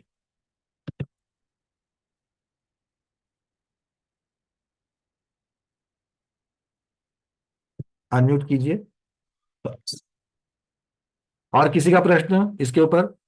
अब तक जो सुना, मति और श्रुत के बीच में समानता, मति और श्रुत के बीच में भेद, अंतर, ये दोनों चीजें समझ में आ गई? चलिए रेखा दीदी। मति ज्ञान रहते हुए भी क्षुत ज्ञान होता है, ये जरूरी नहीं होता है ऐसा, तो ये थोड़ा सा। शुद्ध ज्ञान होता है मतलब पूरा का पूरा मति ज्ञान से जितना जान रहे हैं वो सारा का सारा हम शुद्ध ज्ञान से जानेंगे ही, ये जरूरी नहीं। शुद्ध ज्ञान का अस्तित्व नष्ट होता है ऐसा नहीं कह रहे। शुद्ध ज्ञान तो रहेगा, हाँ, शुद्ध ज्ञान तो रहेगा, किंतु वो उसके बारे में उतना जान पाएगा ये जरूरी नहीं है। जैसे पेड़ पौधा है, तो पेड़ पौधा अपना भोजन को देख करके भोजन तो मति ज्ञान से जान लिया उसने, और इसीलिए उनके जो मूल वगैरह है वो पानी की तरफ बढ़ गए और पानी को शोषण भी कर रहे हैं। पत्तों के द्वारा वो सूर्य प्रकाश भी ले रहे हैं, किंतु सूर्य प्रकाश लेने के बाद में हरित द्रव्य किस प्रकार से तैयार होता है, आदि आदि जो चीजें श्रुत ज्ञान से जो जानी जा सकती है, क्या वो पेड़ जानता है? नहीं जानता है। मतलब वो लिमिटेड शुद्ध ज्ञान जानता है, पूरा विशुद्ध ज्ञान नहीं जानता है, ये इसका अर्थ है। हाँ। तुम्हारा जी, नमस्ते नमस्ते। मुझे पूछने का था कि अभी फ्रिज देखा है, वो मति ज्ञान से धारणा में रखा है हमने, तो जब हम फिर फ्रिज को देखते हैं तो हम ऐसा सोचते कि ये फ्रिज ठंडा होता है, इसमें बर्फ तैयार होता है, इसमें चीजें ठंडी, ये श्रुत ज्ञान होगा क्या? ये शुद्ध ज्ञान हो गया, फ्रिज को देखना हाँ, मति ज्ञान हो गया। हाँ। या तो फिर फिर फ्रिज का चिंतन मन के द्वारा करना, उसको याद करना, ये मति ज्ञान हो गया, और उसके बारे में विशेष जानना शुद्ध ज्ञान हो जाएगा। हाँ, और एक फिर श्रुत ज्ञान से श्रुत ज्ञान कैसा जानना, ये भी आपने बहुत बताया बढ़िया। कि अभी देखिए आपने फ्रिज का, अभी आपने फ्रिज का चिंतन किया शुद्ध ज्ञान के द्वारा। हाँ, अब शुद्ध ज्ञान में क्या है? फ्रिज है। अब फ्रिज को देखते देखते आप इलेक्ट्रॉनिक्स इंजीनियर है, तो आपको कंप्रेसर भी दिखाई दिया, और कंप्रेसर हाँ, का वर्किंग प्रिंसिपल याद आ गया आपको वहां पर। तो कंप्रेसर का वर्किंग प्रिंसिपल याद आ गया। या फिर कोई दूसरा जीव है, सामान्य है, तो उसको समझेगा भैया यहाँ पर 5 एम्पियर वाला जो सॉकेट होता है उसमें फ्रिज का सॉकेट नहीं बैठता, उसको 15 एम्पियर वाला बड़ा वाला लगता है, मतलब इसको ज्यादा इलेक्ट्रिसिटी कंज्यूम होती है। तो आप वहां पर इलेक्ट्रिसिटी का विचार कर रही हो, तो फ्रिज का विचार छोड़ करके आप इलेक्ट्रिसिटी का विचार कर रहे हो। तो इलेक्ट्रिसिटी के विचार के बारे में जो शुद्ध ज्ञान है उसका कारण कौन था? फ्रिज वाला शुद्ध ज्ञान। तो मतलब एक शुद्ध ज्ञान से दूसरा शुद्ध ज्ञान शुरू हो गया। नहीं, पर हम वो फ्रिज के बारे में ही सोचते हैं, उसमें इलेक्ट्रिसिटी कैसे आती है, कंप्रेसर वर्किंग कैसे करते हैं, हम फ्रिज के बारे में ही सोचते, तो वो श्रुत ज्ञान हो हाँ, तो गया। अक्षय भगवान ने कषाय पाउडर में उसके बारे में बता ही दिया था कि तत्संबंधी, किंतु उस पदार्थ को छोड़ करके दूसरे पदार्थ का, किंतु तत्संबंधी। तो संबंध तो बना है, और कभी कभी संबंध बना रहे ये जरूरी भी नहीं है, क्योंकि अभी आप लोगों के साथ जब मैं बात कर रहा हूं तो हो सकता है कि वहां पर अब मूर्तिक अमूर्तिक की चर्चा करते करते वहां पर मैंने अमूर्तिक को, जीव द्रव्य को मैंने अमूर्तिक कहा, तो ये सुनने के बाद में अमूर्तिक के बारे में किसी जीव की चर्चा दिमाग में आ गया। हाँ, किंतु संसारी जीव तो अमूर्तिक नहीं मूर्तिक होता है। अब संसारी जीव की मूर्तिकता उसको जब याद आ रही है तो वो संसारी जीव के संबंधी बात कर रहा है, और वहां पर क्या होगा, उसका शुद्ध ज्ञान चालू हो जाएगा। अब संसारी जीव को पकड़ करके जो वो शुद्ध ज्ञान कर रहा है, तो उसके जैसे बहुत सारी चीजें मार्गणाओं की अपेक्षा से उसको याद आ जाएगी, या उसके साथ बहुत सारी चीजें जो है उसको कर्म सिद्धांत की अपेक्षा से याद आ जाएगी। अब वो जो चीज है वो मूर्तिक जीव के बारे में है जरूरी नहीं है, वो वहां पर कर्म सिद्धांत में कर्म की अपेक्षा से वहां देख रहा है, पूरा पुद्गल द्रव्य के बारे में जान रहा है। तो क्या उन दोनों में संबंध रहा? तो संबंध रह भी सकता है, एक लिंक से दूसरी लिंक चालू हो गई, इतना ही संबंध है। इस अपेक्षा से संबंध है, किंतु एक शुद्ध ज्ञान से दूसरा शुद्ध ज्ञान हुआ है, इसीलिए एक शुद्ध ज्ञान का मूल निमित्त शुद्ध ज्ञान भी होता है, ये सिद्ध होता है।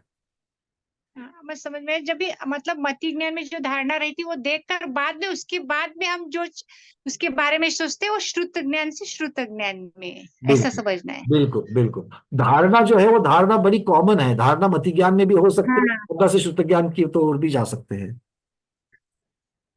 क्योंकि ऐसा कैसे धारणा श्रुत डेटाबेस है। ज्ञान में धारणा का मतलब एग्जाम्पल का समझ में नहीं है, श्रुत देखो ज्ञान में धारणा, धारणा। धारणा डेटाबेस है। हाँ हाँ, डाटाबेस है, मेमोरी है, अपने स्टोर डेटाबेस, करने धारणा की। डेटाबेस है, तो डाटा, डाटा ही शुद्ध है ना, क्योंकि अच्छा। जितना भी चिंतन आपका चलेगा अलग अलग, वो तो डाटा के ऊपर ही तो चलेगा। डाटा मतलब ज्ञान, बरोबर। और वो अगर धारणा में नहीं तो कैसे आपको समझ में आएगा। अगर आपके धारणा में रेगिस्तान क्या होता है अगर ये चीज ही नहीं है, तो फिर आप हाँ, रेगिस्तान का चिंतन कैसे कर श्रुत सकते हो। ज्ञान। मतलब शुद्ध ज्ञान आवरण कर्म से जब क्षयक्षम, अभी आज भी आपने जितना समझा मति शुद्ध ज्ञान के बारे में, तो वो आपके शुद्ध ज्ञान आवरण कर्म के क्षयक्षम से आपने ग्रहण तो कर लिया, आपको समझ में भी आ गया। समझ में आने के बाद में उस ज्ञान का क्या होगा, वो कहाँ जाएगा, वो आत्मा में डेटाबेस स्टोर हो रहा है, में, मतलब कहाँ स्टोर हो रहा है। मेमोरी में स्टोरी होता है। मेमोरी मतलब कौन सी मेमोरी, हार्ड माइंड मेमोरी, की। हार्ड मेमोरी भी है, हार्ड मेमोरी भी है, रैम चिप्स, रैम चिप को हार्ड मेमोरी कहते हैं, और सॉफ्ट चिप भी है। कहाँ पर, लब्धि और उपयोग में, है ना। तो वो जो उपयोग है ज्ञान है, उपयोग में तो तो ऐसा ही लब्धि से हम धारणा नहीं ऐसा है। ही ऐसा ही हम अवधि ज्ञान से जो देखते हैं तो वो एक्चुअली फर्स्ट हमारे मेमोरी में स्टोर रहता है, तभी हम अवधि ज्ञान से देखते हैं, तो वो नहीं जानते, नहीं ऐसा नहीं। नहीं नहीं नहीं, कोई संबंध नहीं। अवधि हाँ ज्ञान से ऐसी चीज भी देख सकते हैं जो जिंदगी में देखी नहीं है, और अभी साक्षात क्या है वो देख सकते हैं। मन परिज्ञान से भी ऐसा ही है। मन परिज्ञान से ऐसी चीज, अरे वहां पर तो अचिंतित, मतलब सामने वाले, हमने तो छोड़ो, सामने वाले ने कभी नहीं देखी है, ऐसे किसी एक चीज का भी कहीं चिंतन चल रहा है, उसका कुछ इंफॉर्मेशन मिल गई, उसके ऊपर से चिंतन चल रहा है। आपने स्पेसशिप देखी है क्या, नहीं देखी है। अब स्पेसशिप के बारे में आपके दिमाग में कुछ तो वर्णन चल रहा है, अपने हिसाब से चल रहा है, आप अपने हिसाब से उसको रंग रहे हो। अब वो जो स्पेसशिप का चल रहा है, सामने मन पर वैज्ञानिक महाराज जी है, तो वो भी वो देख सकेंगे कि आपके दिमाग में क्या चल रहा है, आपके मन में, दिमाग नहीं बोलना चाहिए, मन में क्या चल रहा है। अगली बात, तो वो तो वहां पर, मतलब अवधि ज्ञान और मनोपरीय ज्ञान तो बहुत अलग है और बहुत आगे भी है, मतलब उसकी ताकत भी बहुत ज्यादा है। तो वो तो साक्षात आप वहां पर खड़े होकर के उसको देख रहे हो ऐसा बिल्कुल लगेगा। अभी स्मृति ज्ञान में क्या हो रहा है, मन से चिंतन करते वक्त आप एक न्यूट्रल खड़े हो, और आपको किसी चीज की याद मात्र आ रही है, जैसे मैंने पहले भी बताया कि जो डिटेलिंग है, वो डिटेलिंग जितनी अवधि ज्ञान में और मनोपरि ज्ञान में दिखेगी, उतनी डिटेलिंग, अब मनोपरि ज्ञान में डिटेलिंग कितनी दिखेगी, जितना सामने वाला सोच रहा है। उसमें मन परिग्रह में भी रुजुमति और विपुलमति दौड़ रहता है, तो रुजुमति में ज्यादा तो जो क्षयक्षम की अपेक्षा से, क्षयक्षम की अपेक्षा से कम ज्यादा होगा। ठीक है। अच्छा, इसी से संबंधित चूंकि अभी शब्द आ गया है, डॉक्टर शैला दीदी आज जुड़े हैं क्या। डॉक्टर शैला दीदी ने एक प्रश्न भेजा था मनोपरि ज्ञान के बारे में। एक मिनट, आप उसी को यहाँ पर भी ले लेते हैं, उसी से संबंधित चल रहा है। उन्होंने पूछा था विपुलमति मनोपरि ज्ञान ये भी क्षयक्षमिक ही ज्ञान है क्या। बिल्कुल क्षयक्षमिक ज्ञान है, क्योंकि कर्म के क्षयक्षम से होता है, इसलिए क्षयक्षमिक है। ठीक है, चलिए सुनीता दीदी। वंदना भैया। हाँ दीदी। भैया मेरा प्रश्न है, जो श्रुत ज्ञानावरण कर्म का क्षयक्षम होता है वैसा मत्ति ज्ञानावरी कर्म का भी क्षयक्षम रहता है, बिल्कुल, वो कैसे फिर वहां कैसे करेंगे, समझे। वो भी ऐसा ही है, मतलब मति ज्ञानावरण कर्म के जो देशघाती स्पर्धक है, वो देशघाती स्पर्धकों का उदय है, तो वो उदय में क्या करेंगे, उनका काम आंशिक ज्ञान को ढकना है, तो ज्ञान को आंशिक ढकेंगे, बट आंशिक ढकेगा मतलब आंशिक खुला भी करेंगे, तो आंशिक खुला करेंगे तो ज्ञान तो खुला रह रहा है। तो समझ, और मेरा एक प्रश्न, और दूसरा प्रश्न था जो मत्ति ज्ञान के 336 वेद है, उसमें अर्थवग्रह है ना, उसके में वो सब भेद बना रही 336। हम्म एक अर्थवग्रह से बहु पदार्थ को स्पर्शेंद्रिय के अवग्रह से जानना, हम्म ये उसका कंस्ट्रक्शन बराबर आया भैया ये सब। हाँ, अर्थावग्रह से बिल्कुल भंग ठीक है आपका। अर्थावग्रह से बहु पदार्थ को जानना, कौन से इंद्रिय से? चक्षु इंद्रिय से जानना। चक्षु चक्षु अभी अवग्रह से फिर तो एक एक इंद्रिय के स्पर्शन लिया, पहले स्पर्शन के बिल्कुल बारे। बिल्कुल बिल्कुल, छह इंद्रियों का अर्थावग्रह हो जाएगा। हाँ ठीक है। और तीसरा प्रश्न ये था भैया, जो केवली की वाणी है गंधर्व झेल रहे हैं, तो सोधर्म और चक्रवर्ती भी झेलते हैं। वो सुनते हैं, जैसे बाकी जीव सुन रहे हैं, वो सभी सुन रहे हैं। गणधर भगवान जब सुनते हैं तभी सब लोग सुन रहे हैं, किंतु सुनने के लिए गणधर भगवान को छोड़ करके बाकी सबको ओमकार रूप ही दिख रही है, सुन में आ रही है, बस ओम कह रहे हैं। गणधर भगवान को अपनी रिद्धि की अपेक्षा से उसमें बीज अक्षर दिख रहे हैं, और उन बीजाक्षरों को सुन करके वो फिर उसके द्वारा वो द्रव्य शुद्ध जो है उसको गूंथ रहे हैं। फिर भरत चक्रवर्ती के आए थे तो आदिनाथ भगवान की वाणी की रीति वो ये क्या? सारा प्रश्नोत्तर जो है, वो सारा प्रश्न तो सीधे भगवान को पूछे जाते हैं, उत्तर गणधर भगवान के द्वारा ही बताया जाता है, जितने भी जीव है उनको। हाँ, गणधर भगवान जब प्रश्न करते हैं तो आया हुआ उत्तर उनको किसी को पूछना नहीं पड़ता, वो स्वयं जान जाते हैं भगवान क्या कह रहे हैं, और फिर दूसरों को भी बताते कि भगवान ने क्या बताया अभी, इस प्रकार से। ठीक धन्यवाद है। भैया। हाँ, मतलब वो डायरेक्ट उत्तर भगवान का हमको नहीं समझेगा, क्योंकि उतनी ताकत अपनी नहीं है। सुजाता दीदी, फिर दीपा दीदी। वंदना भैया, मती ज्ञान आणि श्रुत ज्ञान हे कार्य कारण आहे का? म्हणजे जसं दिव्याचं उदाहरण दिलं, मग आणि नंतर सांगितलं की हे उत्पत्ती आहे, हे जरुरी नाही, म्हणजे एकमेकावर अवलंबून नाही, पण नक्की काय पकडायचं आहे की नाही एकमेकावर दोनों, अवलंबून, असं म्हणजे देखो दोनों मती चीजें ज्ञान। जब देखो दोनों चीजें जब सिद्ध हो रही है, तो किसी अपेक्षा से दोनों में समानता भी है और किसी अपेक्षा से दोनों में फर्क भी है, यही हमको ग्रहण करना है। और जब पूछेंगे समानता किस अपेक्षा से है, तो विषय की अपेक्षा समानता है, जानने की अपेक्षा समानता है, ये समानता है। और फर्क कैसे है, तो फर्क बता देना। एक उत्पत्ति में कारण है, उसकी पहचानने की जानने की प्रक्रिया अलग है, दूसरे की जानने की प्रक्रिया अलग है, इस प्रकार से फर्क भी बता। नाही समजलं मला, बघा, देखो समजलं नाही भैया। कोई बात नहीं, उदाहरण दे रहा हूं, सुन लो दीदी। अगर मान लो आपके पास दो प्रकार की हाँ पोड़ी पोड़ी समझते ना, पोड़ी, एक पूरन की पोड़ी है और दूसरी मावे की पोड़ी है, खवा, हाँ खव्याची पण पोळी असते, हाँ गुळाची पोळी हाँ असते, शेंगदाण्याची पोळी असते। कर्नाटक में बहुत सारी होती है, हाँ नॉर्थ में तो हो मावे की तो होती ही होती है, कर्नाटक में तो बहुत सारी होती है ना, तेलची वगैरह हाँ बोलते हैं। अब बोलो इन सब में हो समानता क्या है? अगर मैं कहूँ कि पूरन पोड़ी और खवे की पोड़ी, मावे की पोड़ी, इसमें क्या समानता है? तो हम कहेंगे पोड़ी, पोड़ी है ये, पोड़ी हाँ बना, ये इनकी समानता, पहली बात। दूसरी बात, समान क्या है? दोनों के अंदर कुछ मसाला भरा जाता है, एक में पूरन का भरा जाता है, दूसरे में मावे का भरा जाता है, तीसरे में गुड़ और मूंगफली का भरा जाता है। तो ये भी हो गया। तीसरा, हाँ बनाने की प्रक्रिया की अपेक्षा से ऊपर को गेहूं का आटा है, उसके अंदर पूरन भर लिया, बेल लिया, तवे के ऊपर पराठे के जैसा सेक लिया। पद्धति समान है कि नहीं है? हाँ हाँ, तो आपको उसमें समानता दिख रही है आहे कि ना, दिख रही है? दिख हो रही दिख है। रही है, हो पर फिर भी अगर कोई सामने वाला आपको पूरन पोड़ी मांगे, तो आप उसको खवे की पोड़ी दोगी क्या? नहीं, क्यों नहीं पुरणपोळी दोगी? देगी। क्यों नहीं दोगी? क्योंकि वो अलग है, वो अलग चीज अलग है। अलग चीज क्यों है? क्योंकि वो अलग मटेरियल से बनी हुई है, उसका हाँ स्वाद अलग है। ये दो चीजें अलग है कि नहीं है? तो फर्क भी है, दोनों चीजों में हमको दिखता है, और दोनों चीजों में समानता भी दिखती है। वैसे मति ज्ञान और श्रुत ज्ञान, इन दोनों में समानता कहाँ दिखती है? दोनों जानने का कार्य कर रहे हैं, दोनों हाँ का हाँ विषय एक ही है, मोटा मोटी में दोनों का हाँ विषय एक ही है, एकांत नहीं है, बट ऐसे बताएंगे तो दोनों का हाँ विषय एक ही है, दोनों भी जानते ही है, इस अपेक्षा से दोनों में समानता है।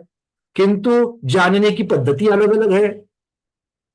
जितना जानते हैं उस हम्म। मात्रा में फर्क है। मति ज्ञान जितना जानता है उससे बहुत ज्यादा विशेष रूप से शुद्ध ज्ञान जानता हाँ है ना। तो इस प्रकार से ये दोनों में असमानता भी है, फर्क भी है, अंतर भी है। तो क्या हो गया? सिद्ध क्या हुआ? मति ज्ञान शुद्ध ज्ञान में समानता भी है और अंतर भी है। ये अच्छा, सिद्ध हुआ कि नहीं हुआ? आलं हाँ, बस आलं ठीक है। लक्षात, हो तो आना तो चाहिए धन्यवाद। दीदी, पूरी की बात हो गई तो आना तो चाहिए, है ना। चलिए, समझने के लिए इजी होता है। चलिए, अच्छी बात है। दीपा दीदी। कभी कभी 6x बोलते, 6x का ज्ञान है उसको, वो बच्चे को ऐसा बोलते हैं, हाँ, तो स्मृति में जाएगा क्या, जाति स्मरण में जाएगा? मैं ये कहने के लिए तो भले सेंस की बात हो रही है, इंद्रिय की बात हो रही है, इंद्रिया तो इससे ज्यादा नहीं होती है। ऐसा कुछ विशेष क्षयक्षम होता है उनके पास, क्षयक्षम होता है जो श्रुत ज्ञान का क्षयक्षम होता है, कि सामने निमित्त पा करके, क्योंकि निमित्त ज्ञान 8 प्रकार का जो निमित्त ज्ञान है, वो 8 प्रकार का निमित्त ज्ञान श्रुत ज्ञान का ही भाग है। तो फिर उनमें से क्षयोपशम किस प्रकार का, क्योंकि हम लोग शुद्ध ज्ञान को एक अकेला मान रहे हैं।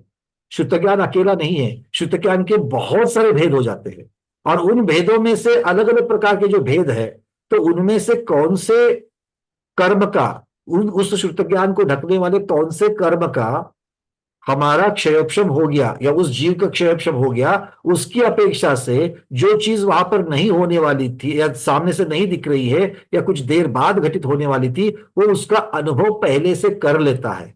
उसको पक्का नहीं होता कि ऐसा होने वाला है, बट एक एहसास होता है उसको कि ऐसा होने वाला है।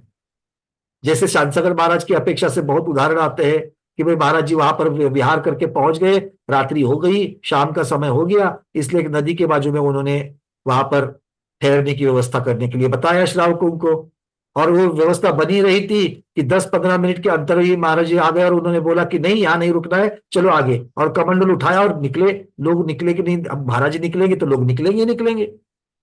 तो आगे जाकर के 1-1.5 किलोमीटर तक का और विहार करके महाराज जी वहां पर जाकर के रुक गए। तो लोगों ने पूछा कुछ, तो महाराज जी ने मौन धारण कर लिया, कुछ नहीं बताया। और दूसरे दिन लोगों को रात्रि में इतनी जोर से बरसात हो गई कि जहां पर संग नदी के किनारे रुका था, वहां पर नदी का इतना पानी आ गया, नदी मतलब वो नाला था, वो इतना पानी आ गया कि जहां पर ये सब लोग ठहरे थे वो भाग भी जलमय हो गया। अब वहां पर कोई आसार तो नहीं दिख रहे थे, पता नहीं उनको वो अनुभूति हो गई। और ये अनुभूति कैसे हुई है आपका मुख्यता से प्रश्न है। तो अब कौन सा, वहां पर महाराज जी को तो ना केवल ज्ञान है, ना मनपर्य ज्ञान है, ना अवधि ज्ञान है। उनको 3 ज्ञान है क्या, नहीं है। महाराज जी को थे तो 2 ज्ञान, मति ज्ञान श्रुति ज्ञान। अब मति ज्ञान के लिए वो विषय, जानने का विषय उनके योग्य क्षेत्र में होना चाहिए। ऐसे कोई बारिश के आसार भी दिख नहीं रहे हैं, मतलब क्या उन्होंने मति ज्ञान से जाना कि भाई कहीं पर दूर पर गंधा आ रही है बारिश की, वैसा भी नहीं हुआ। बारिश की आवाज भी नहीं आ रही है, बारिश के लिए बादल भी नहीं दिख रहे हैं, तो कैसे जा, तो मति ज्ञान से तो जाना नहीं। फिर बचा ज्ञान एक ही, श्रुत ज्ञान। और वो श्रुत ज्ञान में निमित्त ज्ञान आते हैं, श्रुत ज्ञान में बहुत अलग अलग प्रकार के ज्ञान आते हैं। तो वो ज्ञान जो है वो श्रुत ज्ञान का उस संबंधी कोई उनका विशेष क्षयोपशम हुआ। विशेष क्षयोपशम क्यों होगा, विशुद्धि के कारण होगा। विशुद्धि के तो कारण। विशुद्धि तो अब महाराज जी की विशुद्धि के बारे में हम क्या बोलेंगे, बट वो भी उस समय की विशुद्धि। 1 घंटा पहले इनको अनुभूति क्यों नहीं हुई, तभी अनुभूति क्यों हुई, क्योंकि द्रव्य क्षेत्र काल भाव की अपेक्षा से बाह्य निमित्त भी प्राप्त हुए, जिसकी वजह से वो चीज ट्रिगर हो गई, और उस ज्ञानावरण कर्म का क्षयोपशम था, इसलिए उसके बारे में कुछ अनुभूति हुई, और उन्होंने वहां पर वो चांस लिया कि नहीं ठहरना है, चलो हो सकता है ऐसा हुआ। नहीं, ये महाराज जी के बात में हुआ, विशुद्धि के वास्ते। इसी पर प्रकार कभी से कभी इसी प्रकार से अब वहां पर तो स्वयं और पूरे संघ के बचाने की अपेक्षा से बड़ी बात हो गई। इसका छोटी छोटी चीजें भी होती है, जैसे आप और हम लोगों में से किसी भी, बहुत सारे श्रावकों को भी ये होती है कि ये शायद पहले मैंने कहीं देखा है, सपने में देखा है क्या, इसकी अनुभूति करते हैं। पेपर में आता है ना, ये बच्चे को पहले का, एक नए घर में आया है और पहले का सब वो उसको याद आता है, बच्चा देखो, तो छोटा वो रहता है। इतनी बड़ी बात तो जाति स्मरण के अंतर्गत आती है, इतनी बड़ी बात जाति स्मरण के अंदर आती है, उसको मैं बिल्कुल भी निषेध नहीं करूंगा, क्योंकि प्रोफेसर एम जो चेन्नई के हैं, बहुत बड़े विद्वान हैं, और उनके इन जनरल वो सामान्यता से क्या कहते हैं उसको, प्रवचन वगैरह देते हैं। वो जैनिज्म अध्यात्म के ऊपर, आगम के ऊपर प्रवचन नहीं देते हैं, किंतु एक मानसिकता के ऊपर, मानसोपचार तज्ञ जैसे होते हैं, साइकेट्रिस्ट जैसे होते हैं, उस प्रकार से वो बहुत सारी अच्छी अच्छी चीजों के ऊपर, जीवन शैली आदि के ऊपर वो प्रवचन करते हैं। प्रोफेसर एम नाम अगर किसी को याद चाहिए, चेन्नई से है, पूना में उनके भी हाल ही में कुछ प्रवचन भी हुए थे उनके। ध्यान सागर जी महाराज गुरुदेव उनसे बहुत प्रभावित थे कि उन्होंने जिस और उनके मुख से ही मैंने ये चीज सुनी हुई है कि उन्होंने ऐसे कुछ संदर्भ बताए थे, जैसे आप बता रहे कि बच्चे के बारे में कि वो वहां गया, उसको पहले की बात है, या फिर वो जो बच्चा वहां पर चेन्नई में पढ़ा भला या तमिलनाडु में पढ़ा है, उसको तो बंगाली भाषा का तो कोई ज्ञान ही नहीं है, वो बांग्ला में बोलना चालू कर दिया। तो ये ऐसी चीजें जो होती है वो विशेष प्रकार का शुद्ध ज्ञानावरण कर्म का जिनका क्षयक्षम होता है उनके साथ घटित होती है। ठीक है, तो इसको इस प्रकार से देना। नहीं, वो बच्चा छोटा रहता है और उसको पिछले जन्म का याद आई जैसे बात ये करता जाति है। स्मरण जैसी चीज को दे देना, जाति स्मरण। फिर अभी अभी हो सकता है पंचम काल में जाति जाति स्मरण। स्मरण होते हैं, बट बहुत बड़े बड़े जाति स्मरण, देखो जाति स्मरण भी क्या है, शुद्ध ज्ञान है, वो भी अपने ज्ञानावरण कर्म के क्षयक्षम की अपेक्षा से होगा। तो बहुत बड़े बड़े जाति स्मरण होने के लिए, जैसा किसको हुआ था, पद्मरुचि सेठ की बात, बैल की बात, उतना बड़ा जाति स्मरण होवे ही, इसकी गारंटी नहीं दी जा सकती है, क्योंकि उस प्रकार की विशेषता जीव में भी तो होनी चाहिए ना। तो कुछ अपनी चीजें याद आने तक हो सकता है, बट ये पक्का अवधि ज्ञान नहीं है, क्योंकि अवधि आगम ज्ञान नहीं कहता है। है हाँ ये है तो निमित्त ज्ञान, ये है तो निमित्त ज्ञान या जाति स्मरण, इस जाति स्मरण को भी स्मृति निमित्त में ज्ञान नहीं होता है। जाएगा, स्मृति में नहीं जाएगा। नहीं, स्मृति में क्या होता है, स्मृति में उसका जो आवाका है, उस स्मृति का जो अवधि है वो छोटी मानी जाती है, हाँ, और और जाति जाति स्मरण स्मरण में की क्या बड़ी जाएगा? मानी जाती है। वो एक ही प्रकार के है, पर जाति स्मरण की बहुत ज्यादा, मतलब भव को लांग करके भी पिछले जाति स्मरण जाता है। पिछले जन्म का भी जान सकता है। हाँ, जाति स्मरण इसका भी हो सकता है, और इस भाव का है तो उसको तो स्मरण ही मानेंगे, सीधा सीधा देखी हुई चीज है तो उसको तो सीधा सीधा स्मृति मानेंगे। मगर किंतु होता जो है पहले- पंचम काल में भी जाति हाँ, स्मरण जाति होता है। स्मरण ऐसे उदाहरण तो देखे गए हैं, उदाहरण मतलब प्रामाणिक उदाहरण देखे गए हैं ऐसे, हाँ, बट ये सारा का सारा जो है निमित्त ज्ञान शुद्ध ज्ञान के अंतर्गत आएगा। ठीक है, और शुद्ध ज्ञान मति ज्ञान पूर्वक होता है, इसलिए मति ज्ञान की सहकारिता वहां पर है ही, तो स्मृति ज्ञान की सहकारिता वहां पर है, ऐसे भी उसको समझ लेंगे। चलिए, कुसुम छाबड़ा दीदी। वंदना भैया जी। हाँ दीदी। मैंने भी ऐसी अनुभूति की एक बार महाराज भैया जी की मैं एकदम यूं गाड़ी उठा रही थी तो मैं मन में आया कि नहीं आज मेरे को गाड़ी नहीं उठाना है, पता नहीं आज एक्सीडेंट हो सकता है, और एक्सीडेंट हो गया। हाँ, तो ये ऐसे ऐसी अनुभूति होती है, मैं वही तो कह रहा हूँ कि ऐसे तो अनुभूति 2-3 होती है। इंसिडेंट उस दिन मेरे साथ ऐसे ही हो गए कि मैं सोचूं और हो जाए, मैं सोचूं और वो हो जाए। फिर भगवान से प्रे किया, भगवान मेरे को ये सब नहीं नहीं, ये सब ये बहुत बार अलग चीजें है, कभी कभी भय चिंता के कारण भी होता है, क्योंकि आपका जो सबकॉन्शियस माइंड है हमेशा हमेशा ये सारी चीजें स्मरण और जाति स्मरण से संबंधित होगी, ये जरूरी नहीं है। सबकॉन्शियस माइंड में बहुत सारी चीजें चलती रहती है, वही आपको स्वप्न आदि में दिखती है, या इस प्रकार की चीजें भी होती रहती है। बहुत ये सारे स्वप्न उदाहरण आपने भैया देखे ये हुए तो हैं, हाँ ये तो मैं बहुत सोच सारे रही उदाहरण सुने होते हैं, बहुत सारे उदाहरण पढ़े होते हैं, वो आपके सबकॉन्शियस माइंड में रहते हैं, और सबकॉन्शियस माइंड में जब रहते हैं तो उससे संबंधित अगर कोई आपको थोड़ी बहुत परिस्थिति दिखेगी तो हम उसको उसके साथ में अप्लाई कर देते हैं, उसके साथ रिलेटेड। रिलेट कर देते हैं, तो ऐसा भी होता है। इसके ऊपर मानसोपचार तज्ञ जो है वो ज्यादा बात कर पाएंगे, उसके ऊपर ज्यादा। मैं तो सिर्फ अपने बुद्धि से जितना मति ज्ञानावरण और शुद्ध ज्ञानावरण को जानता हूं उसकी अपेक्षा से मैं उत्तर देने का प्रयास कर रहा हूं, बट फाइनली और विशद इसके बारे में कोई जो है वो साइकेट्रिस्ट बोल सकते हैं। ठीक है, जेटी गंगवाल जी। भैया जी, हमने ये जाना कि मति ज्ञान और शुद्ध ज्ञान इसको जानने की पद्धति अलग अलग है। मति ज्ञान हम अवग्रह अवाय धारणा से जानते हैं, शुद्ध ज्ञान जानने की पद्धति क्या है? ये शुद्ध ज्ञान सीधे सीधे हो जाता है, क्योंकि शुद्ध ज्ञानावरण कर्म का क्षयक्षम है, आपका ज्ञान है, और वो सभी ज्ञान उसी तरीके से पास हो गए ये जरूरी नहीं है।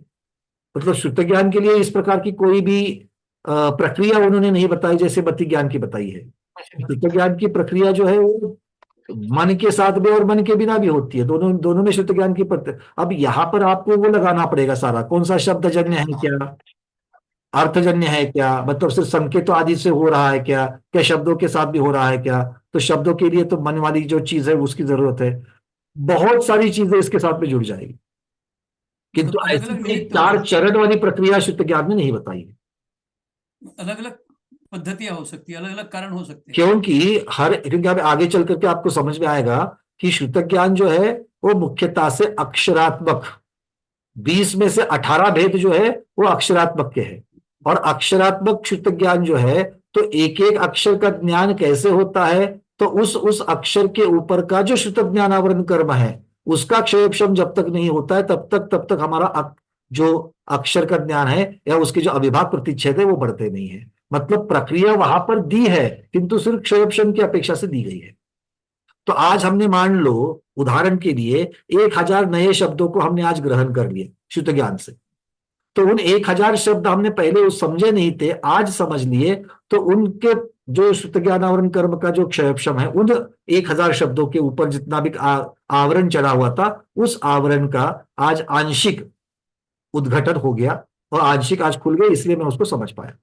कारण कुछ भी हो सकते हैं, कारण अलग अलग दृष्टांत हो, उसके बारे में आपका चिंतन हो, ये बहुत सारी चीजें हो सकती है, मन की विशुद्धि हो, इस बहुत सारी चीजें इसमें कारणभूत है। ठीक है, उसकी कोई खास प्रक्रिया ऐसा नहीं है। नहीं ऐसी कोई अलग से नहीं बताइए, अलग से तो नहीं बताइए। प्रमोद जी, अंतिम प्रश्न आज का। ये मेरा ये था कि जैसे धारणा है और शुद्ध ज्ञान से भी हमारा फिर धारणा बनती है, तो उसको दोबारा फिर हम धारणा में लाते हैं, तो मति ज्ञान का ही पार्ट रहता है, शुद्ध ज्ञान का पार्ट हो जाता है वो जाके। नहीं, जब धारणा ये प्रक्रिया की अपेक्षा से जो कहा गया हो तो मति ज्ञान का ही कहा गया है, किंतु स्वयं ज्ञान की अपेक्षा से देखोगे तो फिर उसमें अभेदता आ जाएगी। ऐसे मतलब जब वो ज्ञान करके जान रहे, मति और शुद्ध को अलग नहीं जान रहे हो, भाई मुझे हाँ। ज्ञान है, किसका, रेगिस्तान का मुझे ज्ञान है, तो ज्ञान ज्ञान है। अब रेगिस्तान का ज्ञान कहां पर है, तो जब मैं उसको अप्लाई करूंगा उसके बारे में चिंतन करूंगा, तो उसके बारे में जब चिंतन करूंगा तो चिंतन किस चीज का करूंगा, जो मेरी स्मृति में है उसी का करूंगा। जी जी। तो स्मृति का जो भाग है वो तो धारणा से ही आएगा। मतलब डेटाबेस कहां से आएगा, डेटाबेस आना और डेटाबेस के ऊपर प्रक्रिया करना दो अलग चीज है। तो प्रोसेसिंग जो है वो शुद्ध ज्ञान में होगी, डेटा मति ज्ञान से ही आएगा, और इसीलिए मति ज्ञान पूर्वक शुद्ध ज्ञान होगा। अच्छा, वो मतलब जाएगा अल्टीमेटली धारणा भी मति ज्ञान से, मतलब जब भी चिंतन होगा तो वहीं से आएगा वो। बिल्कुल, धारणा पक्की होगी। नई नई चीज हम जो पढ़ते हैं शुद्ध ज्ञान के द्वारा चिंतन करते हैं, तो वो जो चिंतन का जो सार है वो कहाँ स्टोर किया जाएगा, धारणा में स्टोर किया जाएगा। मतलब वो वापस धारणा में जाएगा और धारणा से यूज होगा उसका। बिल्कुल बिल्कुल, क्योंकि उसको कहते भी तो स्मृति है। तो इसका मतलब शुद्ध ज्ञान पूरा ही धारणा में जाता है, उसके बाद चिंतन होता है। इसीलिए वो दो जो है वो सहभावी जो कहे गए हैं, मतलब में होंगे तो दोनों होंगे, दोनों में से एक कम नहीं होगा, ऐसा है। मतलब प्रोसेस हो गई, उससे जाना, मतलब वहां जाके शुद्ध ज्ञान से जानने की प्रोसेस हो गई, अल्टीमेटली वो आया तो धारणा में। आप यूं कहिए, आप यूं कह सकते हो मोटा मोटी में प्रचुरता से कि मति ज्ञान शुद्ध ज्ञान के ऊपर डिपेंड है और शुद्ध ज्ञान मति ज्ञान के ऊपर डिपेंड है। हाँ, वो तो आपने बताया था प्रचुरता से। हाँ, वो तो आपने बताया ही था। हाँ, एकांत जो है नहीं कर सकते, बट सूक्ष्मता में जाकर तो मतलब रिवर्सिबल हो गया ना कि शुद्ध ज्ञान से मति ज्ञान में भी आ रहा है, मति ज्ञान से शुद्ध ज्ञान में भी जा रहा है। क्योंकि शुद्ध ज्ञान का काम सिर्फ प्रोसेसिंग करना है, तो प्रोसेसिंग के बाद में क्या करोगे, आउटपुट का क्या कहाँ करोगे? जाएगा? अच्छा, प्रोसेसिंग के बाद जाएगा कहाँ वो? अच्छा, क्योंकि फाइनली इनपुट भी डेटा है और आउटपुट भी डेटा है, तो डेटा स्टोरेज से लिया था और प्रोसेस डेटा भी स्टोरेज में ही जाएगा। तो आप स्टोरेज जो है वो उसको आप मति ज्ञान का भाग मान, मति ज्ञान स्टोरेज हो गया एक तरह से देखे। कहते वक्त आपको धारणा मति ज्ञान की भी है और शुद्ध ज्ञान की है, दोनों के एक्सेस में ऐसा कहना चाहिए। कहना चाहिए, बस वही मैं कह रहा हूँ। ठीक, तो मति ज्ञान और शुद्ध ज्ञान दोनों के साथ धारणा को जोड़ना चाहिए। हाँ, वही मेरा मतलब, मेरा यही पूछने का मतलब यही था। अर्थ यही निकलता है। देखो पूरी इंडस्ट्री का फलसफा इस पे मिलता है आगम में, है ना। हम लोग, क्योंकि मुझे अभी एक्सप्लेन करते वक्त मुझे शब्द नहीं मिल रहे थे, तो उसमें इंडस्ट्री वाले शब्द प्रोसेसिंग, डेटाबेस ये लगाते ही बिल्कुल कंसेप्ट क्लियर हो गया कि भाई इसी तरीके से है, मतलब दोनों के साथ ये लग सकता है। वंदना, यही तो शुद्ध ज्ञान है जिसको हम सब लोग पाने का प्रयास कर रहे हैं। उसी शुद्ध ज्ञान की त्रियोग शुद्धि पूर्वक आराधना करते हुए आज के स्वाध्याय को गुरुओं के श्री चरणों में बारंबार नमोस्तु वंदनामि इच्छामि करते हुए यहीं पर समापन करते हैं। जैनम जयतु शासनम, जैनम जयतु शासनम, जैनम जयतु शासनम। अतः प्राणिक स्वाध्याय निष्ठापन क्रियायाम शुद्ध भक्ति कायोत्सव करो में हम नमो अर्हंतानम, नमो सिद्धानम, नमो आयर्यानम, नमो उवज्झायानम, नमो लोये सवसाहुनम। चत्तारि मंगलम अर्हंत मंगलम, सिद्ध मंगलम, साहू मंगलम, केवली पनत्तो धम्मो मंगलम। चत्तारि लोगुत्तमा अर्हंत लोगुत्तमा, सिद्ध लोगुत्तमा, साहू लोगुत्तमा, केवली पनत्तो धम्मो लोगुत्तमा। चत्तारि शरणं पवज्जामि, अर्हंत शरणं पवज्जामि, सिद्ध शरणं पवज्जामि, साहू शरणं पवज्जामि। केवली पन्नतो धम्मो शरणं प्रव्रजामि जावरन्तानं भयवन्तानं पज्यवासं करेमि तावकालं पावकं मम दुच्चर्यं वोत्सरामि।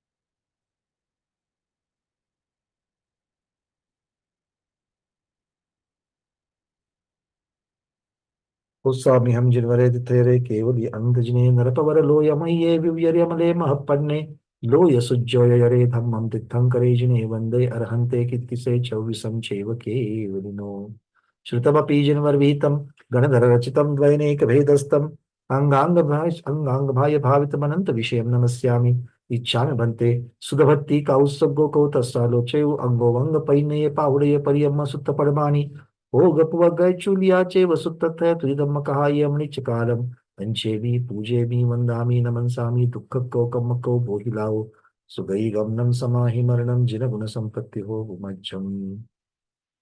बोली अर्ध को द्वादशांगमयी श्रुतमात की जय साक्षात सरस्वती स्वरूपा जगत माता ज्ञानमती माता जी की जय। सभी व्रती प्रतिमाधारियों को मेरी वंदना, बाकी सभी के लिए जय जिनेन्द्र। भव्यात्मा तो आपसे मुलाकात होगी कुछ ही देर 4 बजे सुनने के लिए पंचसंग्रह का स्वाध्याय गुरुदेव श्री ध्यान सागर जी महाराज के मुखारबिंद से। तब तक के लिए जय जिनेन्द्र।